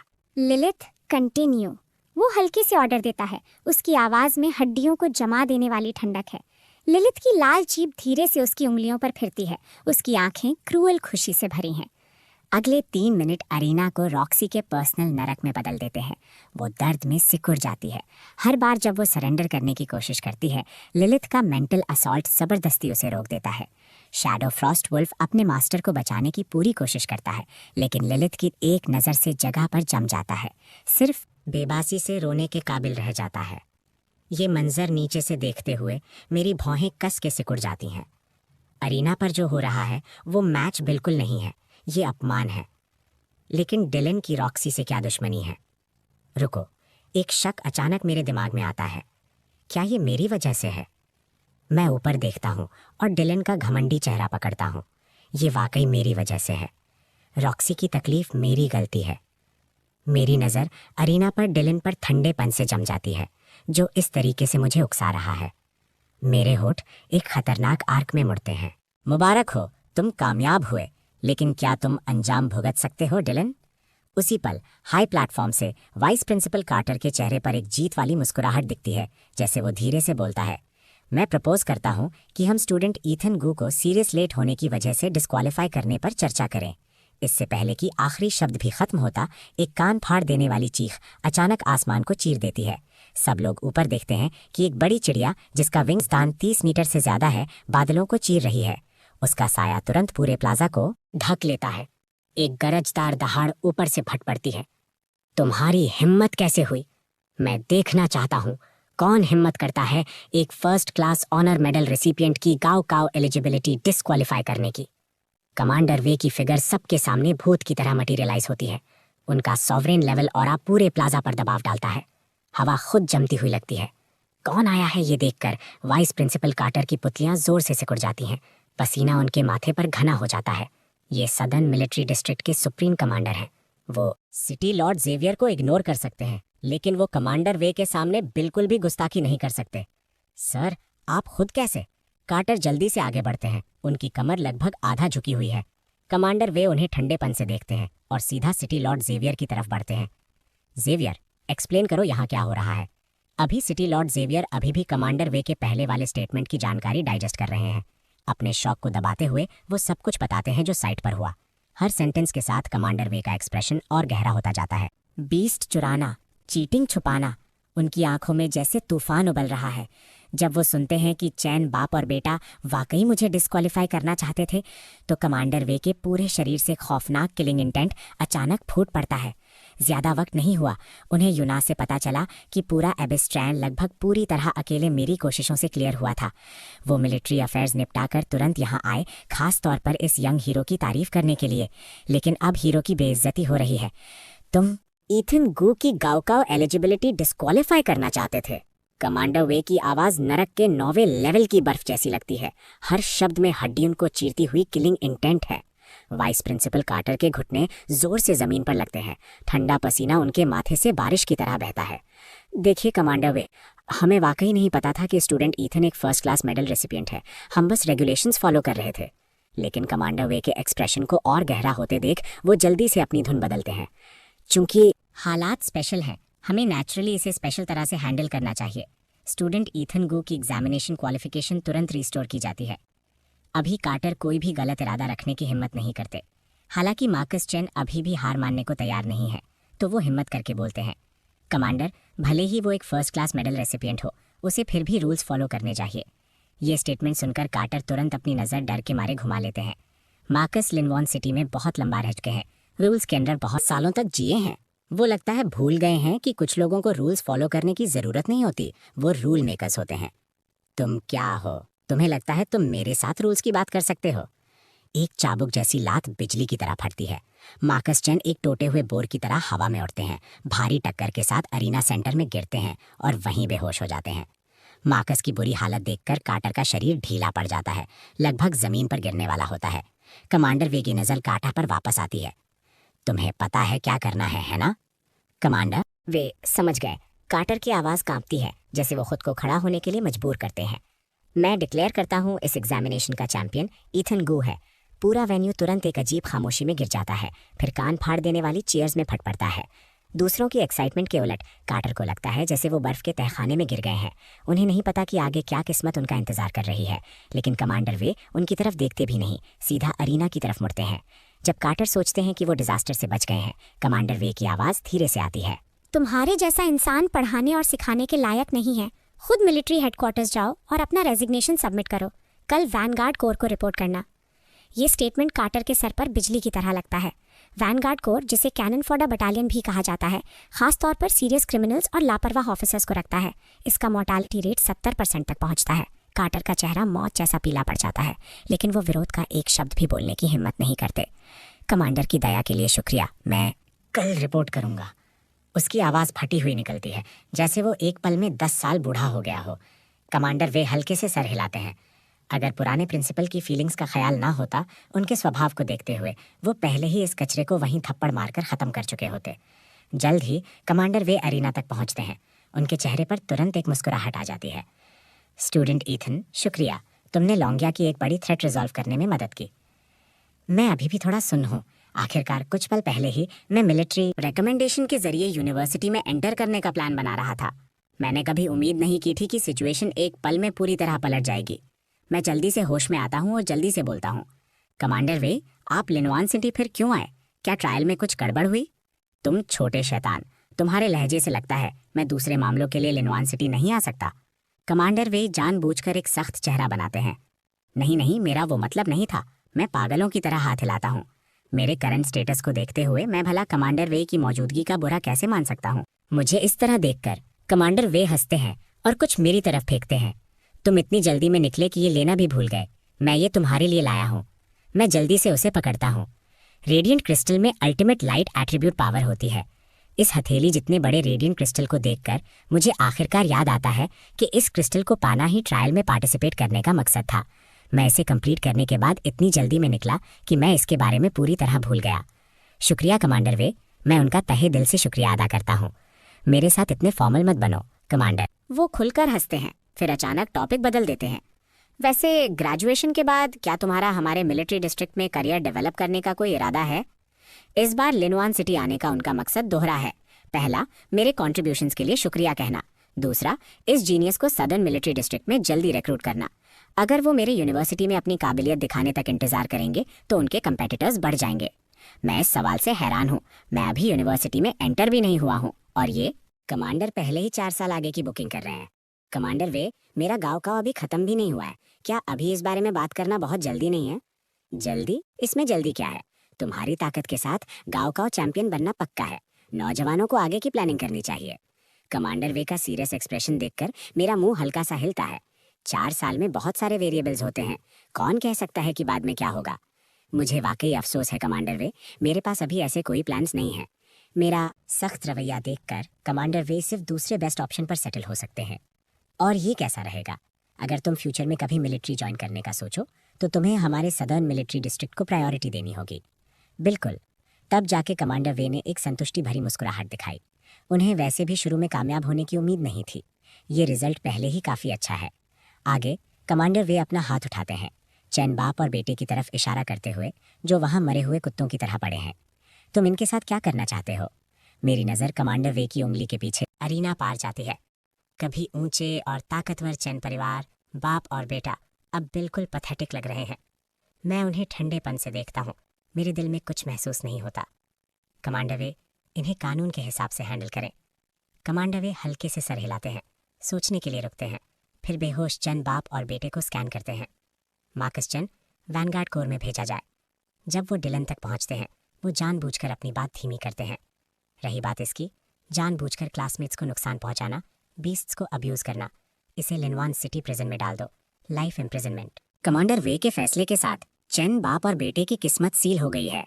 जाने से पहले एक मेंटल टाइप बीस्ट मास्टर की हथेली भूतिया नीली चमकी, सफाई से डिलन और लिलित के बीच का मेंटल लिंक तोड़ दिया। वो ये नहीं भूले हैं कि ये सक्यूबस अब मेरी है। कमांडर वे चारों तरफ देखते हैं, कंफर्म करते हैं कि सभी मामले सही तरह से हैंडल हो गए हैं। मिलिट्री ड्यूटीज बुला रही हैं, मैं अब चलता हूँ। याद रखना, ग्रेजुएशन के बाद तुम्हें सदर्न मिलिट्री डिस्ट्रिक्ट को प्रायोरिटी देनी है। मैं गंभीरता से सर हिलाता हूँ। ये देखकर कमांडर वे आखिरकार संतुष्ट होकर जाने के लिए मुड़े। 2 कदम चलने के बाद जैसे कुछ जरूरी याद आया हो। ओह हाँ, मिलिट्री के सेकंड स्टेज एग्जाम के बारे में। ये देखते हुए कि तुम और यूना जल्द ही एल्विन सीक्रेट रैम जाने वाले हो, तुम इस 1.5 महीने के एग्जाम में पार्टिसिपेट ना करना चूज कर सकते हो। तुम्हारा स्कोर टेस्ट करने की जरूरत नहीं है। तुम इस एग्जाम में पहले ही फर्स्ट प्लेस पर हो। कमांडर वे के फैसले से मेरी आंखें चमक उठीं। मैं बस चिंता कर रहा था कि सेकंड एग्जाम की टाइमिंग और एल्विन सीक्रेट रेल्म के बीच कॉन्फ्लिक्ट कैसे रिजॉल्व करूं। अब मिलिट्री एग्जाम में पार्टिसिपेट ना करना सीधा मेरी ढेर सारी परेशानी बचा रहा है। ये मिलिट्री कमांडर हवा की तरह आते और जाते हैं। पल झपकते ही वो पहले ही लिनवान सिटी छोड़ चुके हैं, पीछे सिर्फ 2 कीमती तोहफे छोड़कर, गर्म रोशनी से चमकता रेडिएंट क्रिस्टल और एक फर्स्ट क्लास ऑनर मेडल। ये वाकई कुछ अच्छा है। सिटी लॉर्ड ज़ेवियर किसी वक्त मेरे बगल में खड़े हो जाते हैं। उनकी नज़र उस मेडल पर जमी है जो जलन से भरी है। एक फर्स्ट क्लास ऑनर मेडल ना सिर्फ तुम्हें सिटी डिफेंस फोर्सेस मोबिलाइज करने देता है, बल्कि नाजुक मौकों पर स्पेशल टास्क फोर्स भी बुला सकता है। इस बैज के वजन को कम मत समझना। सिटी लॉर्ड ज़ेवियर की याद दिलाने की वजह से मुझे आखिरकार एहसास होता है कि मेरे हाथ में जो चीज़ है वो कितनी कीमती है। मैं इसे तुरंत संभाल कर रख लेता हूँ। इसे सिक्योर करने के बाद सिटी लॉर्ड ज़ेवियर आगे बोलते हैं, ओह हाँ, वो जख्मी लड़की, मैंने पहले ही बेस्ट हीलर्स भेज दिए हैं, वो जल्द ही ठीक हो जाएगी। शुक्रिया city Lord. City Lord Xavier हाथ हिलाकर बात टाल देते हैं। मेरी नज़र अनजाने में बंधी हुई लिलित पर पड़ती है। मेरी आंखें ठंडी हो जाती हैं। सिटी लॉर्ड, मैं चाहता हूँ रॉक्सी शेन इस सकबुस के साथ स्लेव कॉन्ट्रैक्ट साइन करे। Slave contract? City Lord Xavier की भौहें हल्की सी उठती हैं, फिर वो समझदारी से सर हिलाते हैं। वाकई इस तरह की मास्टर किलिंग बीस्ट को सबसे सख्त कॉन्ट्रैक्ट से बांधा जाना चाहिए। मैं सहमत हूँ। दूसरी तरफ मेडिकल रूम में क्लास प्रेसिडेंट ईथन ने तुम्हारा बदला ले लिया। अरीना पर डिलन के चारों हाथ पैर तोड़ दिए गए। कमांडर वे ने खुद दखल दिया। चैन फैमिली पूरी तरह खत्म हो चुकी है। क्लास प्रेसिडेंट, उदास मत हो। हमारी पूरी टीम ने पैसे इकट्ठा किए हैं। हम तुम्हारे लिए पक्का एक बेहतर बीस्ट खरीदेंगे। सही कहा क्लास प्रेसिडेंट। सेकंड एग्जाम अभी भी तुम्हारा इंतजार कर रहा है, टीम लीड करने के लिए। क्लास प्रेसिडेंट, खुद को संभालो। मैं मेडिकल रूम के दरवाजे पर पहुंचा ही था जब मैंने सुना रॉक्सी के टीममेट्स उसे अंदर दिलासा दे रहे हैं। मैंने अपना सर लिलित की तरफ घुमाया। इस वक्त लिलित की लाल पुतलियां हल्की सी सिकुड़ती हैं। एक बुरा होने का एहसास अचानक उसके दिल में उठता है। मैंने अपना हाथ उठाया और मेडिकल रूम के दरवाजे पर धीरे से दस्तक दी। अंदर की बातचीत अचानक रुक गई। एक पल बाद दरवाज़ा थोड़ा खुला, एक जाना पहचाना चेहरा दिखा। ईथन। दरवाज़ा खोलने वाली टीममेट की आंखें फैल गईं। फिर वो जल्दी से साइड हटी। जल्दी अंदर आओ। मैंने शराफत से सर हिलाया और अंदर गया। मेडिकल रूम के अंदर एक तेज़ दिमाग वाली फीमेल टीममेट ने पहले रिएक्ट किया। तुरंत लोगों को बाहर निकालना शुरू कर दिया। सब लोग बाहर बाहर। वो टीममेट्स को एग्जिट की तरफ धकेलती है जैसे मुर्गियों को हाँक रही हो। सबके जाने के बाद रॉक्सी कंबल का कोना पकड़ लेती है। उसके पैर की उंगलियां घबराहट में मुड़ जाती हैं। ईथन, तुम यहाँ क्यों हो? तुम्हारी चोटें मेरी वजह से लगी हैं। मिलने आना तो बनता है ना? रॉक्सी ने जल्दी से जवाब दिया। हम सब क्लासमेट्स हैं, एक दूसरे की मदद करना नॉर्मल है। तुमसे मिलने के अलावा एक और बात है। सेंटेंस खत्म करके मैं अपना सर घुमाता हूँ। मेरी नज़र ललित पर पड़ती है। अभी ललित के दिल में बुरा होने का एहसास और मजबूत होता जा रहा है। माफ़ी मांगो। मेरी आवाज़ अचानक तेज़ हो जाती है। अचानक कमांड से चौंक कर ललित तुरंत अपने घुटनों पर गिर जाती है। सॉरी। वो माफ़ी मैकेनिकली दोहराती है, लेकिन उसकी आंखें पूरे वक्त मुझ पर जमी रहती हैं, बिना किसी असली पछतावे के। ये देखकर मैं सर हिलाता हूँ। मेरी आंखों में बची खुची हिचकिचाहट पूरी तरह गायब हो जाती है। ना बदलने वाली फितरत। मैं अभी भी सोच रहा था कि बीस्ट पर स्लेव कॉन्ट्रैक्ट यूज़ करूं या नहीं। अब लगता है ये फैसला इससे ज़्यादा सही नहीं हो सकता था। लिलित का एक्शन देखकर रॉक्सी एक पल के लिए जम जाती है, लेकिन जल्दी ही समझ जाती है। ईथन, तुम्हें यह करने की ज़रूरत नहीं है। उस वक्त डिलन के ऑर्डर्स की वजह से वो मुझे मास्टर। मेरा अचानक कमांड पूरे मेडिकल रूम को जम देता है। रॉक्सी मुझे अविश्वास से घूरती है। सोचती है क्या उसने गलत सुना। तुम्हारी बीस्ट मेरी वजह से मारी गई है ना? अब मैं तुम्हें एक वापस कर रहा हूँ। नहीं, ये नहीं चलेगा। मैं कैसे? मेरे शब्द साफ सुनकर रॉक्सी इनकार में पागलों की तरह हाथ हिलाती है। इतनी परेशान उसकी आंखें लाल हो जाती हैं।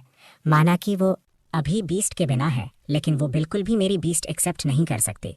अगर वो ये एपिक ग्रेड बीस्ट ले लेती है तो ईथन के ट्रांसेंडेंट लेवल पहुंचने का क्या होगा? मैंने पहले ही तय कर लिया है कि कौन सा कॉन्ट्रैक्ट यूज़ करना है। मना करना नहीं चलेगा। मैं अपना रवैया ज़बरदस्ती साफ करता हूँ। रॉक्सी को मना करने का कोई मौका नहीं देता। ज़मीन पर घुटने टेके लिलित का पूरा शरीर बर्फ़ जैसा ठंडा पड़ जाता है। वो हार एक्सेप्ट कर सकती है, मौत का भी शांति से सामना कर सकती है, लेकिन एक चीज़ जो वो एक्सेप्ट नहीं कर सकती वो है किसी मामूली इंसान को ट्रांसफ़र किया जाना। नहीं, मत करो। मैं उसे फॉलो नहीं करूँगी। लिलित अचानक उछल पड़ती है। उसकी गहरी पर्पल आंखें लाल हो जाती हैं, नासमझी से भरी। ईथन, भले ही मैंने एक बार तुम्हें धोखा दिया हो, तुम्हें मुझे इस तरह जलील नहीं करना चाहिए। मैं उस एंजल से कंपेयर नहीं कर सकती, लेकिन मैं फिर भी एक असली एपिक ग्रेड बीस्ट हूँ। तुम असल में मुझे देना चाहते हो? टूटती हुई लिलित को देखकर मैं ठंडेपन से हंसता हूँ। मेरी आंखें बर्फ जैसी हैं। एपिक ग्रेड स्ट्रांग है, और तुम्हारा ये कहना कि तुम नहीं चाहती, क्या तुम्हारे पास कोई चॉइस है? इससे पहले कि मैं बोलना खत्म करूँ, लियोरा हाथ बढ़ाती है और मजबूती से लिलित को जगह पर दबोच लेती है। मैं धीरे से अपना हाथ उठाता हूँ। एक खून जैसा 5 पॉइंटेड स्टार अरे हवा में क्रिम्सन चमकता हुआ दिखता है। Slave contract. लिलित की पुतलियां सिकुड़कर बिंदु बन जाती हैं। उसकी आवाज़ डर से बिगड़ जाती है, लेकिन मेरी मूवमेंट्स एक सेकंड के लिए भी नहीं रुकती। लिलित की मायूस नज़रों के नीचे खून के रंग के रून्स बेरहमी से उसके माथे में समा जाते हैं। कॉन्ट्रैक्ट सफलता से पूरा होते देख मैं राहत की सांस लेता हूँ। ये पहली बार है जब मैंने स्लेव कॉन्ट्रैक्ट एग्जीक्यूट किया है। मैंने उम्मीद नहीं की थी कि ये एक बार में सफल हो जाएगा। हालांकि क्योंकि रॉक्सी के पास सिर्फ अवेकेंड टियर 5 स्ट्रेंथ है, ओरिजिनली अवेकेंड टियर 8 लिलित का लेवल उस हिसाब से गिर जाता है। लेकिन जब तक रॉक्सी का लेवल बढ़ेगा, लिलित की पावर जल्दी वापस ऊपर आएगी। अब जाके रॉक्सी होश में आती है, अपनी खुद की हथेली को अविश्वास से घूरती है। एक एपिक ग्रेड बीस्ट बस ऐसे ही उसकी कॉन्ट्रैक्टेड बीस्ट बन गई, और एक बिल्कुल आज्ञाकारी स्लेव कॉन्ट्रैक्ट के साथ। लिलित जमीन पर घुटने टेकती है। उसका चेहरा नामंजूरी से भरा है, फिर भी कॉन्ट्रैक्ट की बाइंडिंग की वजह से विरोध नहीं कर सकती। अपमान के आंसू उसकी गहरी पर्पल आंखों में चमकते हैं, लेकिन वो शिकायत का एक शब्द भी बोलने की हिम्मत नहीं करती। चलो, मामला निपटा। मैं अपने हाथ थपथपाता हूँ और खड़ा होता हूँ। इसके होने के बाद मैं आखिरकार 2 दिन आराम कर सकता हूँ। क्लास प्रेसिडेंट, अगर और कुछ नहीं है तो मैं पहले चलता हूँ। रॉक्सी मुझे वापस बुलाना चाहती है, लेकिन मैं निकल जाता हूँ। मेरी जाती हुई फिगर को देखकर रॉक्सी इंस्टिंक्टिवली हाथ बढ़ाती है, मुझे रोकना चाहती है, लेकिन आखिरकार कुछ नहीं कहती, बस अपने हाथ को बेबसी से गिरने देती है। अगले 2 दिन मुझे लियोरा के साथ लिनवान सिटी घूमने का मौका कम ही मिलता है। खाने से लेकर लोकल कस्टम्स तक मैं अपनी छोटी को सब कुछ एक्सपीरियंस करने ले जाता हूँ, जब तक कि सेकेंड एग्जाम शुरू नहीं हो जाता। उस दिन मैं लियोरा को असेंबली प्लाजा ले जाता हूँ और तुरंत एक अनएक्सपेक्टेड इंसान को देखता हूँ। यूना, सफ़ेद कपड़ों में लड़की, शान से चलती हुई आती है। एक एनर्जेटिक बुजुर्ग उसके साथ हैं। तुम यहाँ क्या कर रही हो? मुझे देखकर यूना के कदम थोड़े लड़खड़ाते हैं। उसकी ठंडी आंखों में घबराहट की झलक दिखती है। यूना अपने होंठ भींच लेती है। काफी देर हिचकिचाने के बाद धीरे से बोलती है, सीक्रेट रेल्म। उसकी आवाज़ बहुत धीमी है। मैं लड़की के बारे में कुछ अजीब नोटिस नहीं करता। आखिरकार मेरे ख्याल में यूना हमेशा से ही कम बोलने वाली रही है। लेकिन साइड में खड़े स्टेलन यिंग अपनी आंखें सिकुड़ते हैं, उस गार्डियन के रूप में जिसने यूना को बचपन से बड़ा होते देखा है।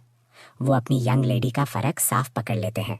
उनकी यंग लेडी का ध्यान पहले पूरी तरह अपनी बीस्ट पर होता था, कभी बाहरी मामलों से डिस्ट्रैक्ट नहीं होती थी। अब स्टेलन यिंग की नज़र मुझ पर आगे पीछे घूमती है, खुद से सोचते हुए, क्या मिस ने इस लड़के की वजह से लिनवन सिटी आने की जिद की? लेकिन फिर से सोचते हुए, उनका फ़र्ज़ सिर्फ यूना की सेफ्टी प्रोटेक्ट करना है। रही बात यूना के रोमांटिक मामलों की, वो क्लैन लीडर को चिंता करने दो। अभी भी सीक्रेट रेल्म क्लोज होने में 40 दिन से ज़्यादा है। मैं पहले मिलिट्री एग्जाम में पार्टिसिपेट करने का प्लान बना रहा हूँ, अपनी ताकत अवेकन टियर 9 तक बढ़ाने के लिए एंटर करने से पहले। तो मैं पहले मिलिट्री का सेकंड एग्जाम ज्वाइन करना चाहता हूँ। मेरी नज़र यूना पर पड़ती है। मेरा असली इरादा ये कहने में ये है कि यूना अपने अरेंजमेंट्स खुद कर ले, फिर हम सही वक्त पर मिलेंगे। लेकिन इसके बजाय मैं भी पार्टिसिपेट कर रही हूँ। मैं पल भर के लिए स्पीचलेस हूँ। मेरा मुंह कुछ कहने के लिए खुलता है, लेकिन यूना का मैटर ऑफ फैक्ट एक्सप्रेशन देखकर मैं आखिरकार बस बेबसी से सांस लेता हूँ। पार्टिसिपेट करो अगर चाहती हो। फिर यूना की ताकत के साथ प्लस वो रहस्यमयी बुजुर्ग गार्डियन, वहाँ पक्का कोई खतरा नहीं होगा। इसके अलावा मैं वैसे भी कंट्रोल नहीं कर सकता कि यूना क्या डिसाइड करे, तो बेहतर है कि होने दो। जल्द ही वक्त एग्जाम डे पर पहुंचता है। जानी पहचानी चक्कर आने वाली फीलिंग के बाद 50 स्टूडेंट्स जो फर्स्ट राउंड पास कर चुके हैं, अब खुद को एक बिल्कुल नई दुनिया में पाते हैं। ऊंचे प्राचीन पेड़ जमीन से उठते हैं। एक हल्की धुंध हवा में बह रही है। दूर एक लॉन्गिया नेशन फ्लैग डायमेंशनल रिफ्ट की अनोखी हवा में लहरा रहा है, मिलिट्री के टेम्पररी कमांड पोस्ट के सामने। पिछली बार कमांडर वे मुझे यहाँ लाए थे, मैं साफ नहीं देख पाया था कि डायमेंशनल रिफ्ट एंट्रेंस कैसा दिखता है।